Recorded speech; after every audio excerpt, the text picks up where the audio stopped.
Stand by में चला गया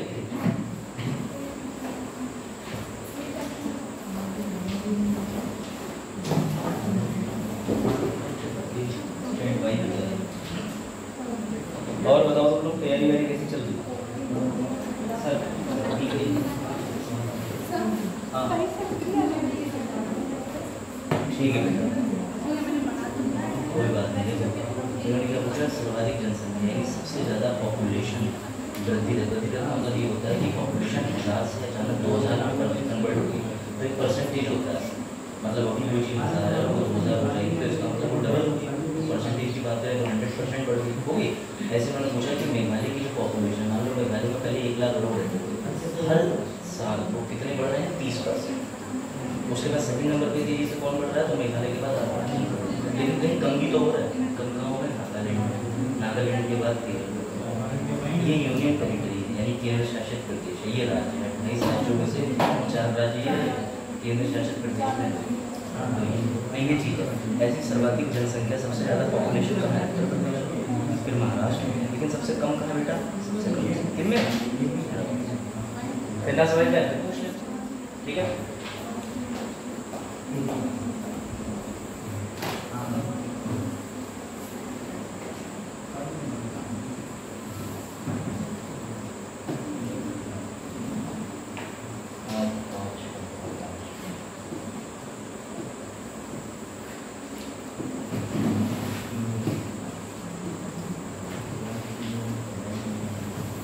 तो आज लोग रिवीजन कर लिया होगा आप लोगों ने। कल पीडीएफ मिल गई थी सभी ग्रुप पे ऐड है ना, पीडीएफ मिल गई थी ना। अरे रिवीजन मतलब पढ़ लेना। घबरा गए होंगे 203 पेजेस देख करके रिएक्ट भी नहीं कर पाते।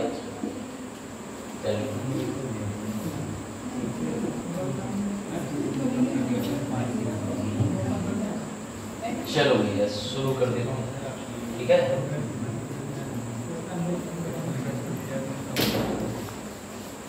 चलो ब्रेकिंग न्यूज क्या है? खाली लोगो लगा दिया तो ऐसे ब्रेकिंग न्यूज लिखी ठीक है। तो सबसे पहले चुनाव की चर्चा कर लेते हैं क्योंकि जब चुनाव की डेट्स पड़ी हैं हम लोगों ने डिस्कस करा है। आपको पता होना चाहिए कि पूरे भारत में 18वीं लोकसभा के चुनाव चल रहे हैं और ये जो 18वीं लोकसभा के चुनाव है बेटा इनका अंतिम चरण कब खत्म होगा? 1 जून को। और नतीजे इनके कब तक आ जाएंगे? सर 2 जून तक बोले हैं लेकिन 4 जून तक सारे नतीजे आ जाएंगे। जो भी 543 सीटों में से जितनी सीटें मैक्सिमम जीतेगा वही सीटें हम लोगों को दिखाई जाएंगी ठीक है। ये ध्यान रखना। तो भैया देखो सबसे पहले तुम्हारे लिए चुनावी घोषणा यहाँ पर लेके आया। पहले आसान तरीके से इस चार्ट को देख लीजिएगा। आपने पीलीभीत में कब वोट दिया था? सर 19 अप्रैल ठीक है। याद रखिएगा मैं पढ़ा चुका हूँ वोट देना संवैधानिक अधिकार नहीं है। वोट देना संवैधानिक अधिकार नहीं है। वोट देना मौलिक अधिकार नहीं है। और बुरी बात तो यह है कि वोट देना विधिक अधिकार भी नहीं है। मैंने आपको बताया था कि कई लोग पूछ लेते हैं सर राइट टू वोट है क्या? तो बेटा सुप्रीम कोर्ट कहता है कि right to vote legal right है। एनसीईआरटी कहती है कॉन्स्टिट्यूशनल राइट है। यूपीएससी के पेपर में मैंने आपको यहाँ इलस्ट्रेशन एग्जाम्पल दिखाया था कि यूपीएससी ने क्वेश्चन पूछा था 2021 के अंदर कि आपको वोट डालने का अधिकार कौन सा है। तो आयोग पता है किसको मानता है? संवैधानिक को। ये ध्यान रखना।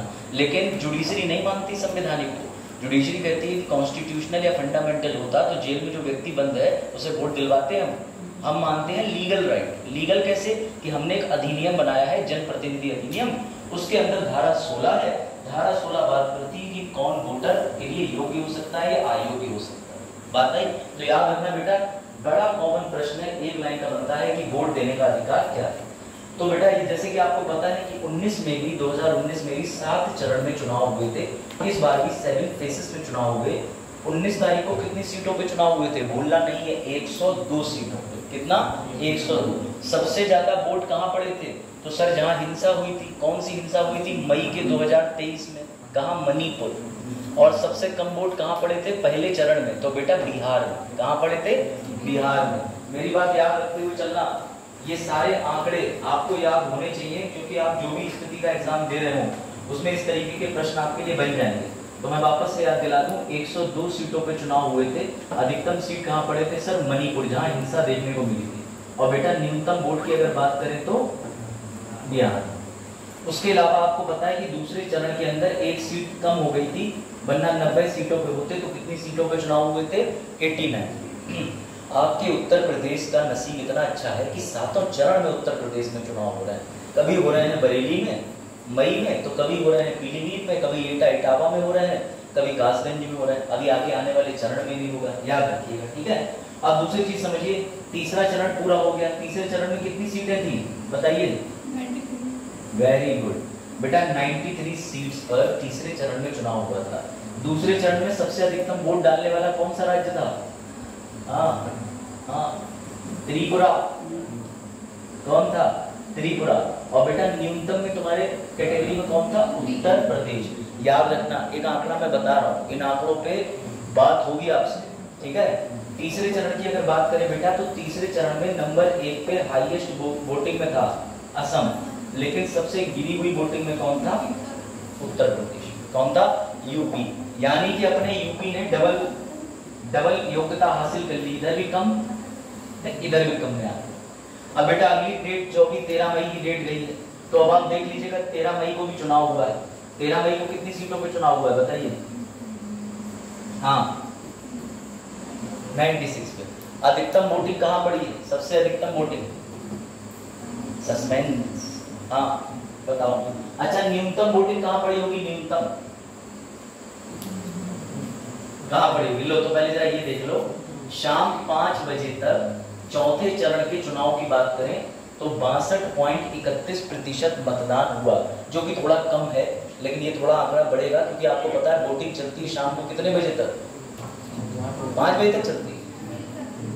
कितने तक? 8 बजे तक चलती है। हे भगवान, आ जाओ बेटा, इधर आ जाओ, इधर। ये याद रखिएगा, इस बार घोषणा हो गई थी कि 4 राज्यों के विधानसभा के चुनाव भी साथ में होंगे। मैं बार बार इसे रिपीट कर रहा हूँ, किन किन राज्यों के? तो बेटा राज्यों में आंध्रा, ओडिशा, अरुणाचल, सिक्किम। बात आई समझ में? अरुणाचल, सिक्किम, आंध्र प्रदेश, ओडिशा। अब समझिएगा, ये भी एक रिकॉर्ड की बात थी कि पहली बार देखने को मिला था मणिपुर की एक ही सीट पर, मणिपुर की एक ही सीट पर 2 चरण में चुनाव देखने को मिले थे। आंतरिक मणिपुर, बाहरी मणिपुर, क्योंकि वहां कुकी मेथी वाली हिंसा की वजह से। अब आ जाइए बात, अब ये देख लीजिए बेटा, 96 सीटों पर जो मतदान हुआ है, सबसे ज्यादा वोटिंग जो हुई है 13 तारीख को, वो बंगाल में हुई, बंगाल में। और सबसे कम वोटिंग कहाँ देखने को मिली? जम्मू कश्मीर में। याद रहे, जम्मू कश्मीर से बीजेपी, जो कि एक सेंट्रल इस समय गवर्नमेंट है, उसकी एक भी कैंडिडेट जम्मू कश्मीर से नहीं लड़ रहा है इस बार, याद रखें। जम्मू कश्मीर में मात्र 37.98% वोटिंग हुई है और बंगाल में 78.44 हुई। सर आप ये आंकड़े हमें इतने बता क्यों रहे? बेटा सबसे पहले 2 चीजों का ध्यान रखना। तो क्या चीजें सर ध्यान रखें, समझिएगा। अब कितनी चीजों की वोटिंग हो चुकी है, कितनी सीट की वोटिंग? तो बेटा याद रखिएगा, अब टोटल 379 वोटिंग हो चुकी है, कितने में से? 543। यानी सरकार तो जिसकी बननी थी ऑलमोस्ट उसके आंकड़े उसे पता चल ही चुके होंगे, मतलब अभी नतीजा तो नहीं पता चला, लेकिन आइडिया लग ही जाता है कि कितनी वोटिंग कहाँ पर हुई। आप समझिएगा एक इंपॉर्टेंट बात, 10 राज्यों में भी चुनाव हो गए, लेकिन सर ये पढ़ना ही क्यों है? क्योंकि बेटा इलेक्शन कमीशन ऑफ इंडिया पे लग रहे हैं आरोप। कौन से आरोप लग रहे हैं समझिएगा। अभी हाल ही में जितने ब्यूरोक्रेट्स हैं और विपक्षी दल है, उन्होंने पत्र लिखा। पत्र किसे लिखा? चुनाव आयोग को। और चुनाव आयोग से ये कहा, ये सोचने की बात है, तुम जरा खुद से दिमाग बताना। आज 5 बजे तक मतदान से खबर आ रही है कि वोट पड़ा है 56.56%। ठीक, आगे बात समझ में। कल न्यूज में क्या निकल रहा है कि इलेक्शन कमीशन ने कहा 67.67% वोटिंग हुई। कैसे? ये संदिग्धता क्यों उठ रही है? क्या तुमने ईवीएम बदल दी? भाई तुम दिमाग लगाओ, जो लोगों ने विपक्ष ने लेटर लिखा है वो ठीक लिखा है। शाम 5 बजे तक खबर आ रही है कि आपके यहाँ 55.56% की वोटिंग हुई। सर ये पता कैसे चलता है? वोटिंग गिनता कौन है? तो सुनो, रजिस्टर होता है जहां पर वोट पड़ते हैं।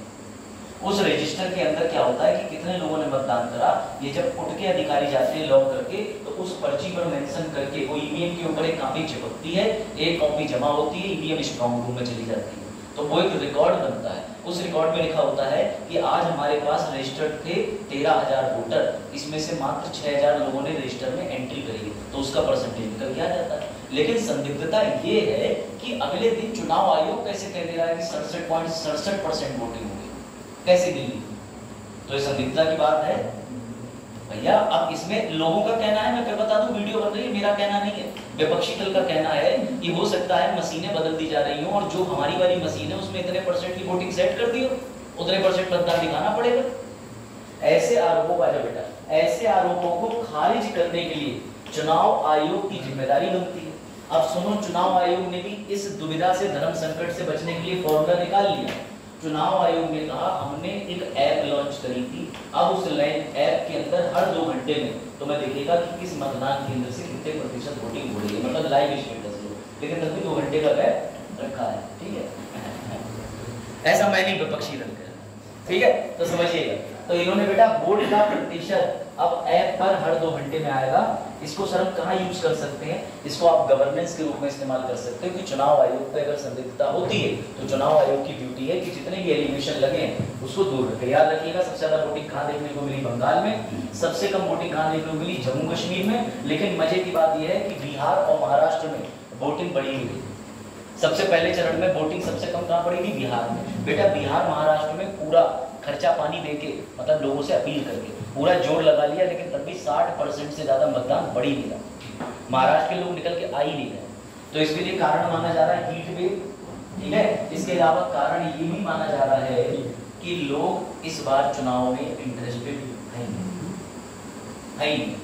अब क्यों नहीं है ये ईश्वर जाने, ठीक है। याद रखिएगा, आंध्र प्रदेश और उड़ीसा में भी विधानसभा के चुनाव हो गए। आंध्र प्रदेश उड़ीसा के स्कूल में डबल ईवीएम मशीन लगी थी, यानी आलोक गए पहले इस वाली मशीन में 2 दबाया, फिर इधर वाली मशीन में भी 2 दबा दिया। नहीं मन हुआ तो गए फालतू घूम के आ गए, दोनों बटन नहीं दबाया, या किसी एक में भी बटन दबा सकते हैं, क्योंकि भैया विधानसभा के चुनाव है साथ में, और साथ में लोकसभा के। कितने प्रत्याशी थे? 1717। अब मेरा एक आपसे व्यवहारिक प्रश्न है, उसका एक उत्तर दीजिए। मान के चलिए आप सभी लोग चुनाव आयुक्त हैं, सर इतनी संख्या हो सकती है क्या? हो सकती है। एक चुनाव आयुक्त भी रहा भारत में, 3 भी कर दिए, फिर 1 कर दिया, फिर बढ़ा दिए 3, तब से 3 ही चल रहे हैं। मैंने आपको चुनाव आयोग पढ़ाया था अनुच्छेद 324 में, तो बताया था कि भारत में एक्सपेरिमेंट होते रहते हैं। आर्टिकल 324 में कहीं वर्णित नहीं है कि कितने चुनाव आयोग हो सकते हैं और कितने उनके सामने मुख्य होंगे, कितने कम होंगे। अब अगर आप चुनाव आयुक्त होते, मान के चलो नए वाले छात्र होते और आप पे आरोप लगते कि आप जो है वो वोटिंग को पारदर्शिता के साथ नहीं करा रहे, ट्रांसपेरेंसी से, आप क्या बदलाव करना ठीक समझते हैं? बताओ। आपके ऊपर आरोप लग रहे हैं कि आपने किसी एक पॉलिटिकल पार्टी को फेवर दिया है और आप सही से उचित ढंग से चुनाव नहीं करा रहे, जबकि टीएन शेषन एक ऐसे रहे थे जिन्होंने रिटायरमेंट भी सही, काफी अवहेलना भी सही। तो प्रश्न मेरा ये है कि आप बताइए, आप चुनाव आयोग होगा कि क्या सुधार करना चाहेंगे? क्या लगता है? चाहे गलती उत्तर दीजिए, कोई और अटेम्प्ट करना चाहे तो क्या लगता है? कृष्णपाल जी को एक पॉइंट आप भी बताना। मैं ई गवर्नेंस सिस्टम को चुनाव में लागू करूंगा। ठीक है, जैसे विपक्षी दलों को अपनी जो खबर मिलते हैं तो एक पास। Very good. और कोई? बिल्कुल ठीक आंसर है। इन्होंने ये बताया कि मैं ई गवर्नेंस, तो ई गवर्नेंस का मतलब ऐप है। ऐप का मतलब क्या? इलेक्ट्रॉनिक तरीके से। इलेक्ट्रॉनिक मतलब गवर्नमेंट ने पहले आपके खाते में कितनी भैया स्कॉलरशिप आएगी, ये पहले तुम्हें पता नहीं चलता था। वहाँ सरकारी खाते से 6000 क्रेडिट हो गए, बाद में पता चल रहा है स्कॉलरशिप तो हमारी 14000 थी। तो जब पारदर्शिता के लिए वेबसाइट बना दी कि अपनी स्कॉलरशिप स्वयं ट्रैक कर लो, ऐसे ही चुनाव आयोग ने ई गवर्नेंस को लागू करा। अब आई बात समझ में? तो बेटा याद रखना, इस तरीके के पॉइंट आप मुख्य परीक्षा के प्रश्नों में डाल सकते हो, बाकी कोई टेंशन की बात नहीं, ठीक है। अब ये रहा हमारे सीमावर्ती सड़क की अगर बात कर लें तो सीमावर्ती का मतलब होता है कि बॉर्डर के आसपास में रोड। सर बॉर्डर क्या होता है? तो भैया बॉर्डर सनी देओल की पिक्चर नहीं होती है। बॉर्डर नेपाल और इंडिया के बीच में होता है, बॉर्डर चीन तिब्बत के बीच में होता है, बॉर्डर अफगानिस्तान पाकिस्तान और इंडिया के बीच में होता है। तो ध्यान रखिएगा, इस बॉर्डर पर बेटा चीन बहुत समझदार है। चीन काफी समय से अपने यहाँ एक प्रोजेक्ट चला रहा है, आदर्श ग्राम प्रोजेक्ट। सर वो ऐसा क्यों कर रहा है? क्योंकि बेटा चीन के अंदर बुद्धि बहुत है। चीन ये कहता है कि अगर हम अपने पड़ोसी के खेत में आज के आज पूरे खेत पे कब्जा कर लेंगे या आधे खेत पे कब्जा कर लेंगे तो पड़ोसी को पता चल जाएगा। वो क्या करेंगे? इंच इंच पर जगह घेरते हैं, इसे माइक्रो इन्वेजन कहते हैं। मैंने भी ये चीज पढ़ी, मुझे बड़ा इंटरेस्टिंग लगी कि माइक्रो इन्वेजन क्या है कि आज थोड़ी सी भूमि हमने घेरी, उसके बाद चुप बैठ गए, 1 इंच भी आगे आ गए, अपनी फेंसिंग आगे बना ली, फिर आगे आ गए, ऐसे करते करते करते करते एक दिन पता चल रहा तुम्हारे कान के पास आ गए। तो समझ रहे हो बात को? यही ये लोग करते हैं। अब इससे बचने का तरीका क्या है? आपको ये बड़ा अच्छे से पता है कि 1962 के समय पे सबसे ज्यादा इन्होंने आक्रमण मचाया था, तो किस पे भैया? नॉर्थ ईस्ट पे, अरुणाचल प्रदेश के तो क्षेत्र में घुस गए थे ये। तो बेटा अब समस्या क्या है, अरुणाचल प्रदेश को रिजर्व करके तो बचा के तो रखना ही पड़ेगा। तो बेटा समझिएगा, इसी के एवज में देश की केंद्रीय सरकार ने एक योजना चलाई है। ये योजना याद रखना, वाइब्रेंट विलेज प्रोग्राम। अभी तक तुमने बीआईपी पढ़ा था, अब याद रखना वीवीपी, बीआईपी की जगह वीवीपी। बेटा देश की सरकार ने क्या करा है, उसने अरुणाचल प्रदेश या खासकर उन इलाकों को जो बिल्कुल अंतर्राष्ट्रीय सीमा को छू रहे हैं, इसके पास में जान पूछिए बहुत तेजी से अरुणाचल प्रदेश में स्मार्ट गांव बना दिए, डेवलपमेंट कर दिया। और ऐसा नहीं, 4800 करोड़ रुपए का खर्चा सरकार कर रही है। इसमें अरुणाचल भी है, असम भी है, और ऊपर से सबसे बड़ी बात यह है, जो भी हिस्सा जैसे पश्चिम बंगाल असम की सीमाएं मिलती हैं, सिक्किम है, इन जगहों को डेवलप कर रहा है। क्यों डेवलप कर रहा है? ताकि चीन नालायक हमारी बाउंड्री क्रॉस ना करे। फेंसिंग करेंगे, हर चीज करेंगे। मैं तो कह रहा हूँ तुम हल्के से मजदूरों को ऑर्डर दे दो और मजदूर ले जाओ बिहार और उत्तर प्रदेश के, और उनसे कह दो हल्के से जगह घेरनी है। तुम सोच भी नहीं पाओगे जगह कितनी घेरेंगे, मजदूरों को छोड़ दो, जो काम फौजी नहीं कर सकते। यहाँ मजदूर होते नहीं है। जैसे अगर तुम्हारा घर बन रहा हो और तुमने कहा यार ये पड़ोसी की जो दीवार है ये बिल्कुल मेरे दीवार से टकरा रही है, मुझे काम लेना, तो मजदूर खा रहा होगा कक्कू छाप और तुम्हें 1000 रुपए की एडवाइस दे देगा नीचे से तोड़ो, और बाबूजी ये बुनियाद यहाँ से तोड़ना, उन्हें पता नहीं चल पाएगा, अपने आप दीवार गिर जाएगी। तो ऐसा मैंने कहा नहीं है, बता रहा हूँ, ठीक है? जैसा ऐसे कब्जे हुए हैं हाँ, तभी पड़ोस में बाउंड्री गिरी, सही बात। तो बेटा याद रखना, मैं तो ये कह रहा हूँ। अब दुख एक और है, दुख बेटा एक और है, ये चीज याद रखिएगा। मैं आपको पहले भी बता चुका हूँ, मैं अभी आपको रिवाइज करा दे रहा हूँ कि यहाँ पर नॉर्मल मजदूर नहीं जाते हैं। यहाँ पे कौन सी सीमा सड़क बनाई? बॉर्डर रोड संगठन, याद रखिएगा। तो बॉर्डर रोड संगठन सर क्या करती है? ये रक्षा मंत्रालय के आर्मी की एक विंग है। एक मूवी में सीन आता है शैम मानेक साहब की पिक्चर में, जहाँ उससे कहते हैं कि अरे मैडम ने मजदूर मांगे थे, तो कहते हैं अरे लगता है आप मैंने मना कर दिया, और सोल्जर्स और मजदूर में आपको फर्क नहीं पड़ता, सैम मानेक शो कहते हैं। तो ठीक है, उन्होंने तो ये चीज रोक दी थी, लेकिन बाद में जाके सरकारों ने बनाई दिया फौजियों को मजदूर दिया। तो बस ये याद रखना। अब बेटा याद रखिएगा, इसके लिए सरकार ने ये प्रोजेक्ट चलाया। अब ध्यान रखना, 5 माह के अंदर देखो कहाँ कहाँ 113 सड़कें स्वीकृत कर दी हैं। किन जगहों पे? अरुणाचल, उत्तराखंड, सिक्किम। क्योंकि बेटा अरुणाचल प्रदेश तुम्हारा उत्तराखंड के पिथौरागढ़ चले जाओ, चीन के दर्शन हो जाएंगे। पिथौरागढ़ बिल्कुल बॉर्डर साझा करता है। अगर तुम में से नहीं गए तो जरा एक बार चले जाना। वो भी छोड़ो, नैनीताल अपने परिवार के साथ गए तो उन्होंने भैया दूरबीन से चाइना के दर्शन करा दिए। वो होती नहीं, बोले ये देखो हिमालय भी दिखा देंगे, मौसम साफ रहा तो 50 रुपए ले रहे थे, लेकिन फिर उन्होंने ऐसे थोड़ा सा घुमाया और नजदीक में बहुत अच्छी चीजें दिखाई, ठीक है। उसके बाद मुझे पता चला नैनीताल बहुत अच्छी जगह है, चलो देखो, हाँ बहुत देखा।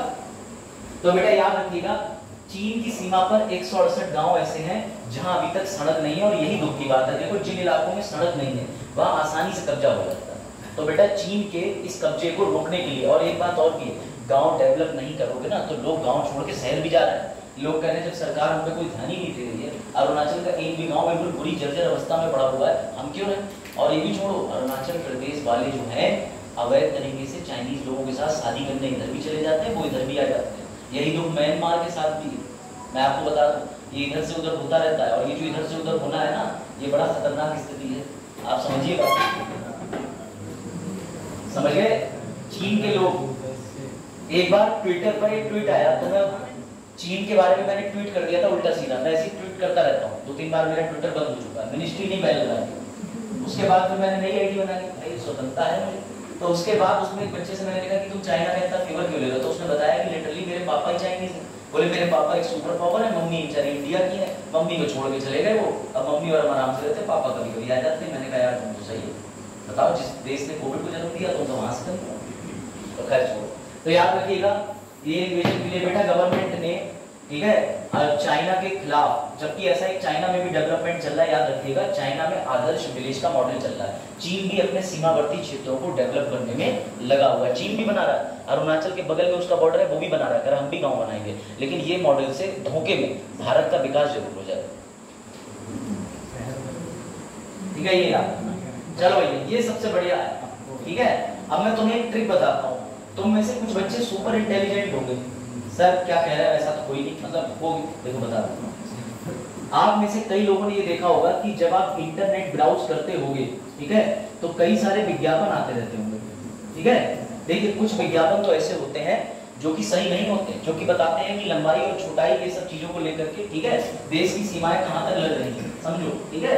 कुछ आपने देखा होगा बहुत तरीके के ऐसे विज्ञापन आते हैं जो आपको नहीं देखने चाहिए, सॉरी, जैसे टीवी पे माँ बाप के सामने एक एक्ट्रेस है सनी देओल, समझ गए, उनके भी विज्ञापन आ जाते हैं। तो भैया ऐसे विज्ञापन का समय सुप्रीम कोर्ट ने निर्धारित कर दिया था, सुप्रीम कोर्ट में केस हुआ था, बच्चों के माँ बाप ने कहा कि इस तरीके के अश्लील विज्ञापन आते हैं और छोटे बच्चों के अंदर क्यूरियोसिटी बहुत है, जैसे जब कलीग छोटे रहे तो टीवी पे विज्ञापन आया, ठीक है, इस्तेमाल करें बॉर्नवीटा और बनाए अपने बच्चे को, जब ये पूछ लगे पापा ये बॉर्नवीटा क्या होता है, पापा बोले ये दूध में मिलाया जाता है। अब इन्हें ये बात पता नहीं थी, ये डिब्बा ले गए, इन्हें गायब खिला दिया पूरा, बोले जब ये डायरेक्ट दूध देती है तो अब इसमें पिला दिया मैंने बॉर्नवीटा, अब डायरेक्ट बॉर्नवीटा का दूध आएगा। तो बेटा बच्चे बहुत क्यूरियस होते हैं, ठीक है, अब बच्चे तो कुछ भी कर सकते हैं, बच्चे तो बच्चे हैं भाई, इन्हें यही लगा कि ये मिक्सर ग्राइंडर है, तो ऐसे ही समझिएगा ऐसे विज्ञापन का दुष्प्रभाव भी पड़ सकता है बच्चों के ऊपर। तो सुप्रीम कोर्ट ने विज्ञापन की जो सीमा कर दी थी वो शाम 8 बजे के बाद कर दी थी कि अगर कोई भी अंडर एडल्ट वाले यानी अबव एडल्ट प्रोग्राम दिखाए जाएंगे।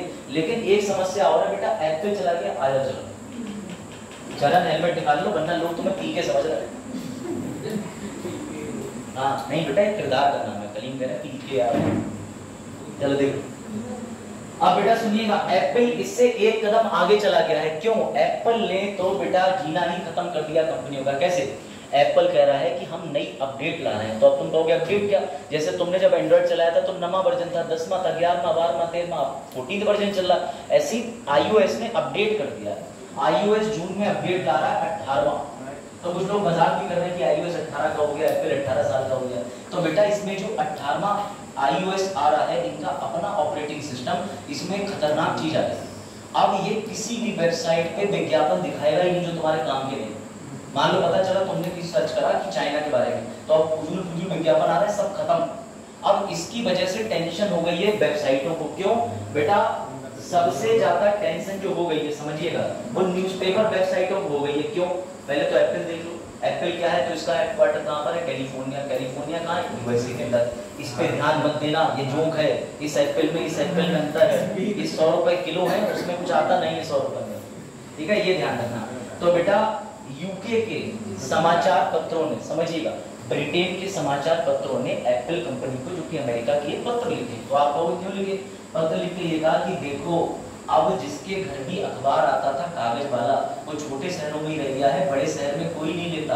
अब या तो लोग एप्पल के अपने टैब में पढ़ते हैं, या फिर तुम्हारी तरह टेलीग्राम पे भी चुपचाप से निकाल लेते हैं न्यूज़पेपर, वो पढ़ लेते हैं। तो उन्होंने कहा कि अब ज्यादातर लोग इस पेपर वाले पेपर से शिफ्ट होकर सॉफ्ट कॉपी पे आ गए हैं, पीडीएफ पे आ गए हैं, या वेबसाइट पे आ गए हैं। ऐसे में जब वेबसाइट लोग खोलेंगे, आप कभी न्यूज़पेपर की वेबसाइट खोलिएगा, विज्ञापन आ जाएंगे। और अपने मोदी जी के तो अभी भी खोलो, हर वेबसाइट पे विज्ञापन चल रहा है, ठीक है, कीचड़ में कमल खिलेगा, ऐसा एक कविता थी, बचपन में पढ़ी थी मैंने। तो बेटा इस तरीके के विज्ञापन बार बार आ रहे हैं कि इस पे बटन दबाएं, देश की तरक्की पाएं। अब एप्पल ने वो सारे विज्ञापन कर दिए बंद। तो ये कंपनी कह रही है कि अगर आपने ऐसा कर दिया तो अब हम अखबार तो बेच नहीं रहे, ऐसे में जो विज्ञापन है ये हमें पैसे देते हैं, ताकि इनकी वेबसाइट जो हमारी है उसका खर्चा निकल आए। जब तुम विज्ञापन बंद कर दोगे तो विज्ञापन की कंपनी हमारे पास आएगी, कहेगी तुम्हें हम पैसे काय बात देते जब विज्ञापन ही नहीं कस्टमर को दिख रहा है। तो इन कंपनियों ने iOS 18 के इस फीचर के प्रति विरोध जताया। याद रखिएगा, इस फीचर का नाम होगा वेब इरेजर, यानी इंटरनेट से समस्त सामग्री मिटाओ जो किसी काम की नहीं है। हो सकता है इंडिया में ये न्यू जो एप्पल के अंदर फीचर आएगा ये कंप्लीटली फुजूल वेबसाइटों को बैन कर दे, क्योंकि वो वेबसाइटें जो होती हैं, ऐसा माना जाता है खबरों से कि उसमें एडवर्टीजमेंट बहुत होती है। चलो अब आ जाओ, डिजी लॉकर याद है किसी को? डिजी लॉकर क्या है? डिजी लॉकर क्या लगता है रजनी, क्या है डिजी लॉकर? बेटा बताओ, नहीं पता तो कह दो सर नहीं पता आपको, कोई बात नहीं। हाँ डिजी लॉकर बताएं समस्त विद्यार्थीगण। और डिजी लॉकर की तो आपको अभी बहुत जरूरत पड़ी होगी। जब आप यूनिवर्सिटी जाते हैं तो यूनिवर्सिटी कहता है कि तुम्हारी मार्कशीट वहां से डाउनलोड कर लो, हाई स्कूल का रिजल्ट यहाँ से डाउनलोड कर लो। आपके मोबाइल में सरकार ने एक आसान सुविधा कर दी थी, वो ये कि डिजी लॉकर नाम की एक ऐप आपको दे दी कि इंस्टॉल कर लो। अभी समझिएगा, इस पे भी एक बड़ा मामला पेचीदा सुनने पाया। जैसे ये हुआ कि कलीम गए भाई आरटी ऑफिस, कलीम ने कहा हमें लाइसेंस बनवाना है, तो उनने कहा कलीम से, बोले कलीम पैसे कितने लाए? बोले 2000 रुपए। बोले ना 3000 दे दो। तो बोले नहीं हम तो 2000 देंगे, बता भी 3500। तो कलीम बोले हम तो 2000 देंगे। अब वो ना इनसे गुस्सा कर गया। उसने कहा लियो ठीक है, ये पकड़ो फोटोकॉपी की लिस्ट, हाई स्कूल से लेके जितने सर्टिफिकेट हैं सबके कम से कम 3-3 फोटोकॉपी सेट कराओ। अब ये घूम रहे हैं, कम से कम कुछ भी नहीं तो 300 रुपए की फोटोकॉपी। फिर जब ये पहुंचे तो बोले 6 फोटो लेके आओ। फिर इनकी फोटोकॉपी देखने के बाद कह दिया इसमें साफ नहीं आई है, 4 प्रिंट इसके भी निकलवा के लो। ऐसा होता था। तो बेटा गवर्नमेंट ने क्या करा था 2015 में, गवर्नमेंट ने ये कहा कि ये फोटोकॉपी का खेल बंद कर दो। अब आप डिजी लॉकर की वेबसाइट के अंदर जा करके परमिशन दे दोगे तो आरटीओ की वेबसाइट सीधे डेटा आपका वहां से उठा लेगी। लेकिन सवाल ये था सर जो डेटा उसके काम का नहीं वो भी उठा लेगी? नहीं। दूसरा, आपके पास मोटरसाइकिल के कागज अगर नहीं है तो आप डिजी लॉकर की ऐप पे कागज दिखा सकते हैं पुलिस को। वो बात अलग की है कि अगर पुलिस पूरा मन बना के बैठी है कि वो कागज नहीं गांधी जी देखेगी तो तुम कुछ नहीं कर सकते। तो गांधी जी तो तुम्हें आज भी ऑफलाइन ही दिखाने पड़ेंगे, समझे? तो बेटा डिजी लॉकर के साथ में 2 तरीके की समस्याएं आ रही हैं। वो क्या? एक तो कोई पुलिस वाला, कोई पासपोर्ट ऑफिस, कोई बीमा वाला इसको मानता ही नहीं। आपको याद होगा सरकार ने लेख भी निकाला था अखबार में, न्यूज़पेपर में कि डिजी लॉकर दिखाओ, कोई मना करे उसकी शिकायत करो। कोई नहीं मानता तो पुलिस के पास जाना, डिजी लॉकर दिखाना, कोई समझदार होगा या तुम पढ़े लिखे उससे लग रहे होगे तो वो तुम्हारी बात सुन लेगा। लेकिन अगर वो फुल मून में कि शाम को एक खंबा और एक जिंदा बकरा, ठीक है, बाद में मृत अवस्था में आ जाए तो बेटा तुम्हारा डिजी लॉकर जो है वो तुम्हें नहीं काम करेगा। ऐसे ही पासपोर्ट ऑफिस अगर तुम जाओगे तो पासपोर्ट ऑफिस में भी सरकार ने कह रखा है डिजी लॉकर का प्रयोग करो, लेकिन वो नहीं मानते। तो बेटा ये लेख इसी बात के लिए है कि सरकार को डिजी लॉकर के संबंध में कठोर नियम बनाने चाहिए जिससे जो भी सरकारी एजेंसी डिजी लॉकर का प्रयोग से बाधित करे या मना करे उसके खिलाफ कार्रवाई हो जाए। समझिएगा एक और चीज, मजे की बात, तुम्हें क्या लगता है कि इंडिया तरक्की क्यों नहीं कर पा रहा है? इंडिया तरक्की ऐसे नहीं कर पा रहा। सरकार ने बनाई एक डिजी लॉकर, सरकार ने एक डिजी लॉकर बनाई। सनी जैसे लड़के दिल्ली गए, वहां पता चला इनने गए भैया राजीव चौक, इनने हैकिंग का कोर्स कर लिया, 6000 रुपए प्रति माह पे, अब इनने बना दी 6 और लिख दिया डिजी लॉकर के नीचे आदरणीय मोदी जी द्वारा सार्वजनिक स्वच्छ भारत अभियान। अब बच्चे original digi locker app download नहीं कर रहे हैं, सनी वाली कर रहे हैं। उसमें सनी भी आ रहे हैं हाथ जोड़ के, मेरी ऐप चलाने के लिए ये चैनल सब्सक्राइब करें। सनी यही वाले, सनी यदुवंशी, ठीक? आप समझो बेटा गवर्नमेंट के पास में कोई ऐप बनाने से पहले, अब ये देखो इतने डिजी लॉकर आ गए। अब इस डिजी लॉकर का खेल सुनो, रजनी को ये पता ही नहीं था कौन सा डिजी लॉकर सही है। रजनी ने चारों इंस्टॉल कर लिए, बोली मैं चारों डिजी लॉकर खोलूंगी, चारों में डॉक्यूमेंट चेक करूंगी। अब जैसे ही तुमने फेक वाले डिजी लॉकर में खोल के, क्योंकि इसके अंदर पड़ता आधार कार्ड की संख्या, तभी सारी डॉक्यूमेंट डिटेल निकलती है, या उस जो भी आपका डॉक्यूमेंट है उसका क्रमांक। जैसे इनने आधार कार्ड डाला, नाम डाला, पिताजी का नाम डाला, सारी डिटेल डाली, मोबाइल नंबर डाला, इनके पास आया एक ओटीपी। और वो ओटीपी इनके पास नहीं आया, वो ओटीपी पहुंचा है दूर दराज के बिहार के ऐसे व्यक्ति के पास में जिसकी आज बोनी होने वाली है। खट से इनके सारे पैसे इधर से उधर हो गए, इन्हें पता ही नहीं चला। ये सोच भी नहीं सकती कि मैं ऑनलाइन फ्रॉड की शिकार हो गई, अब मैं डिजी लॉकर पे कंप्लेंट लिख पाऊँ, यूपीआई पे लिख पाऊँ। और इन्होंने खुद से ओटीपी उस ऐप के अंदर भरा था, तो गवर्नमेंट के सारे लॉ फेल हो जाते हैं। कोई वकील पैसा वापसी नहीं करा सकता, क्योंकि एक दिक्कत ये है कि अगर आपने ओटीपी अपने हाथ से दर्ज करा है तो इसका मतलब आप जिम्मेदार हो। यूपीआई में पिन आपने डाला है, पैसा वापस नहीं मिलेगा। समझे बात? तो इसलिए ऑनलाइन फ्रॉड के अंदर ये ऐप डेवलप कर ली। विज्ञापन पे क्लिक मत कर दिया करो, हर वेबसाइट पे क्लिक मत कर दिया करो। तुम सोच रहे हो कि VPN है और कोई नहीं पता चल रहा है, इधर उधर सब डेटा चला जाता है। समझ गया? तो ये ध्यान रखना बेटा डिजी लॉकर के नियम को लेके। साथ ही गवर्नमेंट फेक ऐप हटा सकती है। आ जाओ बेटा आ जाओ। जब गवर्नमेंट टिकटॉक वाली ऐप को हटा सकती है तो क्या इसको नहीं हटा सकती? चलो ये नए बच्चे की आता है सुमन से, अरे मतलब सुमन संस्थान, ठीक है? चलो वैसे जो सुमन संस्थान है, सुमन कंप्यूटर्स जो है पीडीबी, नहीं सुमन से मजा बहुत आता था। हमारे साथ एक हमारा मित्र था, जब लड़कियां सुमन का बैग टांग गया और सुमन कहाँ जा रही है, तो कई बार सुमन ने भी उसे जवाब दे दिया और पशु कह के संबोधित किया, लेकिन वो बहुत नालायक है, वो खुश हुआ। ठीक है, तो ऐसा होता रहता है। तो इसलिए बच्चों बैग टांगने के साथ में जरूरी नहीं कि संस्था के प्रोडक्ट बेच जाओ, हर जगह खाना खा रहे तो भी सुमन कंप्यूटर्स। चलो भैया इधर देखो, इधर डिजी लॉकर के बारे में याद रखेंगे, 2015 में आया था, ठीक है?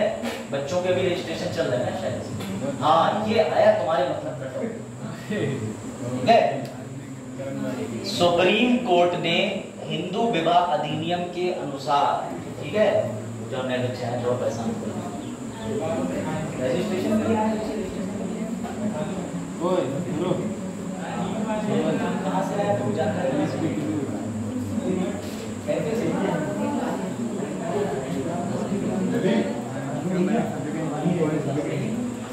चलो बच्चे अपना क्षेत्र बता रहे हैं कि सुंदरी थाने के पास रहते हैं, मुझे लगा थाने से फिर खैर उन्होंने क्लियर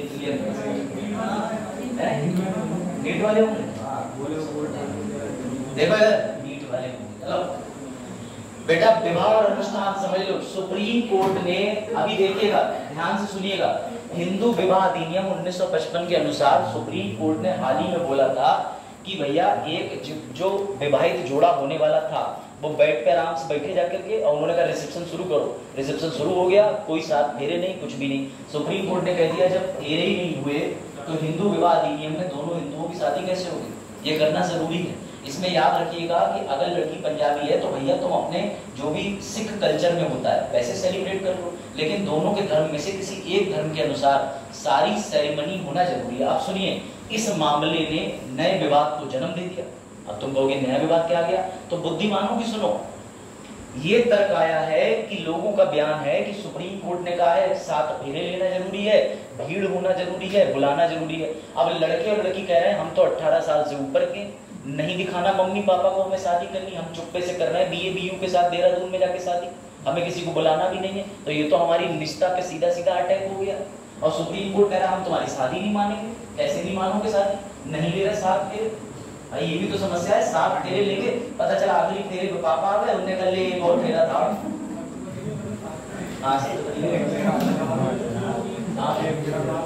हाँ तो वो सरदार वाला कल्चर आ जाता ना, ये तो अलग मानते हैं। आप सरदार के कल्चर से छीन लो, बुद्धिज्म के अकॉर्डिंग कर दो, या लड़की आगे घूमती लड़का पीछे। तो बेटा समझिएगा, सुप्रीम कोर्ट ने जैसे आलोक ने प्रश्न पूछा कि सर सरदारों में तो 6 फेरे होते हैं, तो बेटा यही कंफ्यूजन हुई है, कंफ्यूजन की वजह से सुनना, अरे दहेज दे दिया। चलो बेटा कंफ्यूजन की वजह से सुनो, दिक्कत ये आ गई है कि अब इस सुप्रीम कोर्ट की रूलिंग पर अस्पष्टता आ गई है। और एक नियम है, जॉन लॉके ने कहा था कि law must never be ambiguous, law कभी भी अस्पष्ट नहीं हो सकता। जेल का मतलब सुप्रीम कोर्ट को बताना पड़ता है कि जेल होती क्या है, पुलिस की जेल या जेल जो पीलीभीत जिला कारागार बनी हुई है। वरना अगर विधि में अस्पष्टता आ जाएगी तो उस विधि का बच्चों कोई भी दुरुपयोग कर सकता है। अब सुनो नई बात, तमिलनाडु में बेटा एक और कल्चर चलता है। तुम यहाँ 7 फेरे करने की बात करें, तमिलनाडु में कोई पंडित ही नहीं बुलाता है, उनने कह रखा है कि अपना दोस्त खड़ा कर दो, यूट्यूब से वीडियो बजा दो, सारे मंत्र पढ़वा दो, नहीं भी हो रहा तो कोई दिक्कत नहीं, आपस में शादी हो गई बस हो गई। अब तमिलनाडु ने इतनी खुली छूट दे रखी क्योंकि भाई वो पढ़ा लिखा राज्य है, केरल के बगल में है, वो बहुत ज्यादा लिबरल है, बहुत ज्यादा इंडिपेंडेंट है। तो सुप्रीम कोर्ट कह रहा है कि हम तो सप्तपदी मानेंगे, सुप्रीम कोर्ट कह रहा है कि भैया लोग भी आने चाहिए, फूल माला भी फेंकने चाहिए। तो सुप्रीम कोर्ट के इस जजमेंट को लेके बेटा आज स्पष्टता आ गई है, मैं तुम्हें बता दूं, ये याद रखिएगा, ठीक है। अब ये आ जाइए, इस रिपोर्ट पर कल डिस्कस करा था तो ज्यादा नहीं, बस मैं तुम्हें एक आईना दिखा देता हूँ, सुनिएगा जरा। पहले इनके बारे में देख लीजिए कौन है, तो आप इनमें से नहीं जानते होंगे, मैं भी नहीं जानता था। मैंने इनके बारे में जब पढ़ा तो पता चला कि ये अच्छी इकोनॉमिस्ट है, शमिका रवि। पहले मैंने इन्हें गूगल करा, जब मैंने न्यूज पढ़ी तो मैंने थोड़ी देर देखा कि शमिका रवि जी कौन है, क्या करती हैं, तो मुझे पता चला कि जानी मानी इकोनॉमिस्ट है। अब बेटा आ जाइए, अभी आपको एक चौंकाने वाली चीज देखने को मिलेगी, बीच चुनाव के अभी चुनाव खत्म नहीं हुए, इस बीच में चुनाव के मध्य में मुसलमान हिंदू की एक रिपोर्ट निकाली जाती है कि भैया मुसलमान कितनी तेजी से बढ़ रहे हैं, हिंदू कितनी तेजी से बढ़ रहे हैं। और ये रिपोर्ट और कोई नहीं बेटा, ये काम होना चाहिए था अल्पसंख्यकों का, लेकिन आर्थिक सलाहकार समिति जो सरकार को राय देती है कि तुम्हारे पैसे की जीडीपी बढ़ रही है, घट रही है, बजट कैसे बनना है, क्या नहीं होना है, बेटा उस समिति ने ये रिपोर्ट जारी कर दी। और सुनो मजे की बात, कहा क्या है इसने, इसकी जिस्ट पे आ जाओ, ये देखो। अब इसे आप सरकार की हिपोक्रेसी कहोगे या नहीं कहोगे? असल में मैं इस रिपोर्ट का असल कारण बता दूं तो सुन लो असल कारण। तो मैं इस रिपोर्ट का, अब भैया गवर्नमेंट वीडियो देख भी रही हो तो सत्यता है, लज्जा है पूरा। देश के अंदर एक व्यक्ति है, ये कहीं पे बयान दे देते हैं और उसकी वजह से ये इनका सेपरेशन हो जाता है, डिवीजन, समझ गए? हिंदू मुसलमान के बंटवारे वाले कई बयान आए, तो ये दिखाने के लिए कि भारत में कोई भी मुसलमान डरा हुआ नहीं है, भारत में मुसलमान पूरी आज़ादी के साथ बढ़ रहे हैं, पूरी आज़ादी के साथ रह रहे हैं, इन्होंने ये रिपोर्ट निकाली। इस रिपोर्ट में सिर्फ यही बताया गया है कि देखो मुसलमान जनसंख्या में वृद्धि हो रही है। कैसे? तो जरा देखिएगा, 2015 का ये आंकड़ा है, 2024 का नहीं है। रिपोर्ट कितने साल में दी जा रही है? 9 साल में तो तुम रिपोर्ट दे रहे हो। 2015 के आंकड़ों की रिपोर्ट 2024 में अब पेश करने की जरूरत क्या थी? 4 जून के बाद पेश कर ले। उसमें क्या कह रहे हैं? ये कह रहे हैं कि भैया दशक देखो, 1991 से 2001 तक मुसलमानों की संख्या कितनी बढ़ी? 36.02%। 2001 से लेके 2011 तक कितनी बढ़ी? 24.04%। तो इनके कहने का मतलब ये है कि उनकी बढ़ोतरी में गिरावट देखने को मिली, जबकि बयान क्या हो रहे हैं कि भैया जनसंख्या बढ़ रही है, एक दिन अतिक्रमण हो जाएगा, एक दिन ये तुम्हें घर से निकाल देंगे, तुम्हारे मंगलसूत्र जो भी है, ठीक है, एक दिन एक सरकार आएगी वो तुम्हारा सोना चांदी लेके उधर दे देगी। मतलब इन सब सारे पॉलिटिकल मुद्दों पर मैं बोलना नहीं चाहता, लेकिन गवर्नमेंट जब पब्लिक में आके कुछ भी कह सकती है, तो फेयर कमेंट में जो एक्ट है उस विधि में फेयर कमेंट के नागरिक होने के नाते मैं भी कुछ भी बोल सकता हूँ, तो फेयर कमेंट पॉलिसी है। तो ये बात समझिएगा। आप सुनो, उन्होंने हिंदू का भी दिखाया, मुसलमानों का रेट गिरा दिया, तो हो सकता है मुसलमान का लो जी हम कम हो रहा है। बेटा इनने यही सेम काम हिंदू के साथ भी कर दिया। 1991 से 2001 के अंदर इन्होंने दिखाया है कि हिंदू ये रही है, 20.35% का मात्र इनमें ग्रोथ देखने को मिला, जबकि ये यहाँ से यहाँ पहुंच गए 16.76 से एक दशक में। तो अब इनकी रिपोर्ट के आप आंकड़े समझ लीजिए। इनके कहने का मतलब है कि मुस्लिम प्रजनन दर 2.36 पे है, जो कि ठीक है, और इन्होंने ये बोला है कि अब इससे ज्यादा हिंदू मुस्लिम आबादी नहीं बढ़ेगी, यहीं पर रुक जाएगी, एक स्टॉप हो जाएगा, यानी आबादी अपने मैक्सिमम पीक पे बढ़ चुकी, अब ये स्थिर देखने को मिलेगी। और इन्होंने साफ साफ ये भी स्पष्ट कर दिया कि भारत का मुसलमान कोई खतरे में नहीं है। कैसे? क्योंकि बेटा मुसलमान है 18.8%, हिंदू है 74.7%। अब ये 18% 74% को जान से मार देते। यही तो सरकारें कह रही हैं भैया हमें तो बहुत खतरा है, यही तो खतरा है। मैंने तो कलीम के लिए लगा रखा बाहर board, no Kalim you are not allowed. Government की बातों से बटना नहीं है, ध्यान रखना, सीधी बात समझो बेटा। इसको बड़ा तुच्छ एक्ट माना गया है, क्लिक बेट कहा गया है। जैसे मान लो इंटरनेट पे खबर चल रही, नहीं रहे प्राइम मिनिस्टर नरेंद्र मोदी, अब तुमने कहा यार अच्छे आदमी थे कड़ी साहब, पता चला नहीं रहे उस पद पे, वो पद छोड़ दिया, उससे मुझे पद पे चले। सही है। अभिषेक सर ने पार करी आईएएस परीक्षा, कॉमा की आने वाली दुविधाओं के एक वीडियो उपलब्ध है इंटरनेट पे, ठीक है। अब तुम पार कर गए, बोले अरे वाह 23 का रिजल्ट आ गया, पेपर भी दिया तब भी पास हो गया। तो बेटा इसे क्लिक बेट कहते हैं। ये क्लिक बेट आमतौर पे तुम्हें ऐसे विज्ञापनों में देखने को मिलता होगा जो विज्ञापन देखने लायक नहीं होता है। चलो भैया, तो याद रखिएगा।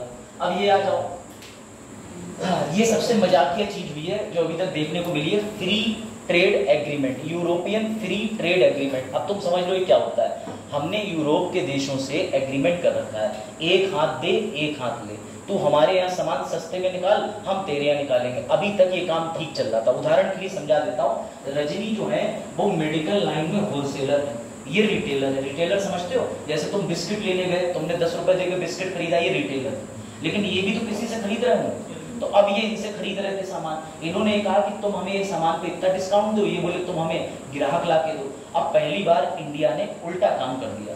अब तक इंडिया यूरोपियन देशों से कह रहा था कि हम तुम्हें सामान सस्ते में देंगे, तुम हमें देना। अब ये इंडिया क्या कह रहा है, ना तुम हमारे यहाँ इतने इतने करोड़ रुपए का निवेश भी करोगे, नहीं समझे, तुम्हें हमारे इंडिया से तभी हम फ्री ट्रेड जारी रखेंगे जब तुम हमारे इंडिया में 1000 करोड़ रुपए आके लगाओगे। तो बेटा इसको इकोनॉमिक्स की राय में बड़ा अच्छा कदम मान रहे हैं। क्यों? ताकि यूरोपियन देशों का भारत में व्यापार बढ़ेगा, इससे देश की भैया आपको पता है ग्रोथ बढ़ेगी, इससे दूसरी कंपनियों का इंटरेस्ट बनेगा, भारत में औद्योगिकरण और ज्यादा बढ़ जाएगा, भारत में बेहतर सुविधा के विकल्प आएंगे, रोजगार के विकल्प आएंगे, फॉरेन इनकम आएगी, डायरेक्ट इनकम एफडीआई आएगा। और इससे भारत को सिर्फ एक ही नुकसान है कि जिस तरीके से विदेशी कंपनियों का आगमन हो रहा है, हम याद रखें कि हमें स्वदेशी को भी महत्व देना है, अपनी मार्केट के भी निर्यात को बढ़ाना है, ये भी ध्यान रखें, ठीक है। तो फिलहाल याद रखिएगा, इस लक्ष्य के अंदर आपको मैंने ब्रीफ कर दिया है, ये रहा, ठीक है। देशों के बीच एग्रीमेंट हुआ है, इन्होंने निवेश की मांग करी है, इससे भारत की बार्गेनिंग पावर भी बढ़ेगी कहीं ना कहीं, ठीक है। चलो आगे, इसका उत्तर दीजिए जरा, ध्यान से पढ़िएगा, उत्तर दीजिए।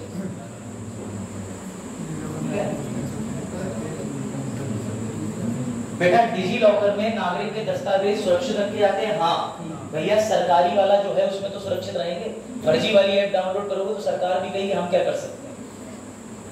दूसरा, इसमें डिजिटल मुद्रा भी सुरक्षित रखी जा सकती है। पैसा रखते हुए डिजी लॉकर में सर नहीं, पैसा जिस दिन रखने लगेंगे उस दिन तो कल्याण हो जाएगा।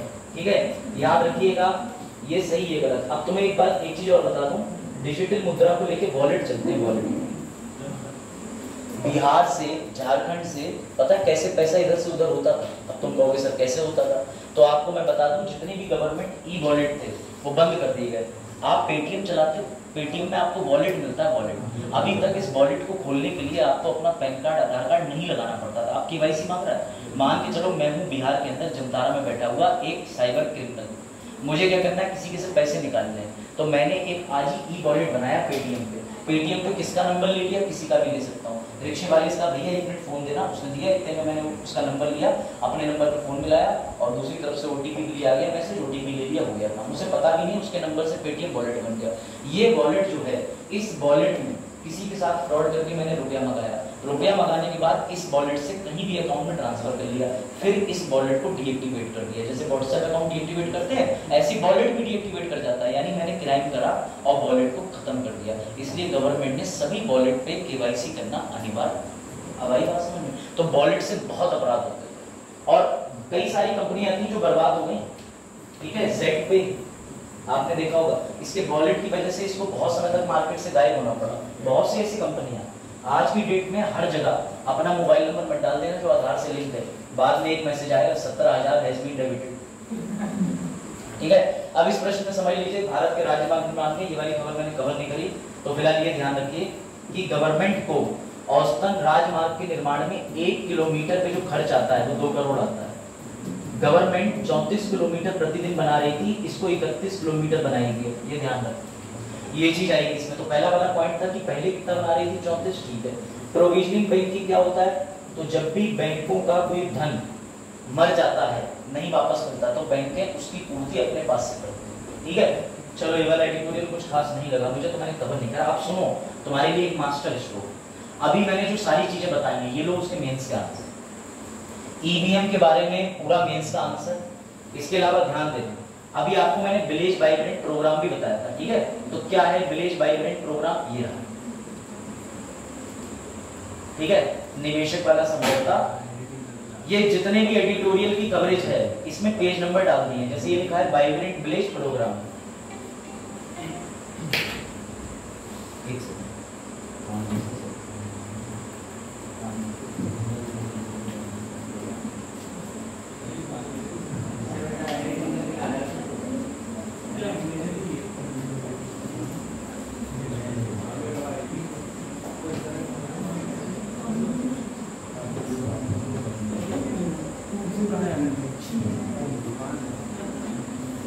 हाँ भाई बच्चों, तो याद रखना ये मैंने क्यों ऐसा किया, इसके पीछे समझो। देखो, एक बार फिर मुस्लिम आबादी चर्चा में ये हो गया, एनएचएफएस हो गया मुसलमानों के लिए, और इसके बाद में ये EFT का एडिटोरियल हो गया। ये रहा तुम्हारा गवर्नमेंट टू स्पेंड 2 करोड़। ठीक है, ये रहा वाइब्रेंट वे प्रोग्राम, ये पढ़ लेना। ये एडिटोरियल यहाँ पे इसलिए मैंने इस तरीके से डाल दिया कन्वर्ट करके, ताकि अगर जल्दी से तुम्हें मेंस लिखने का मौका मिले तो एक तो न्यूज़ के एडिटोरियल है वो देख लेना। ठीक है, इनको कैसे मेंस में उतारना ये मैं आगे चल के बता दूंगा तुम्हें, जब अगले सत्र में मैं रहूंगा। नहीं रहा तो कोई बात नहीं, पैसे देके आ जाना मुझसे पढ़ने। धन सामग्री हेतु संपर्क करें। चलो भैया अब आ जाओ।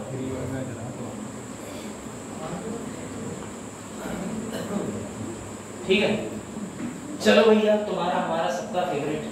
ठीक है, एक बार जरा ये वन लाइनर देख लो। इन वन लाइनर के अंदर आपको कुछ, अभी जो आपकी कल क्लास नहीं चली थी वनडे एग्जाम की, वो भी आप देख लीजिए।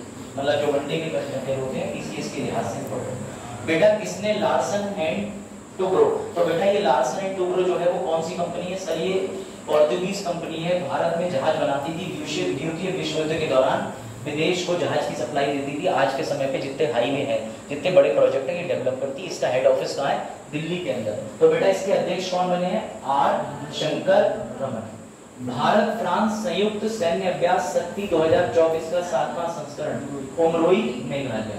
ये वन लाइनर पढ़ लेना, सीधे मुख्य चीज पे आते हैं।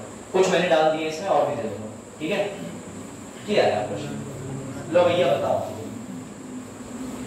हाँ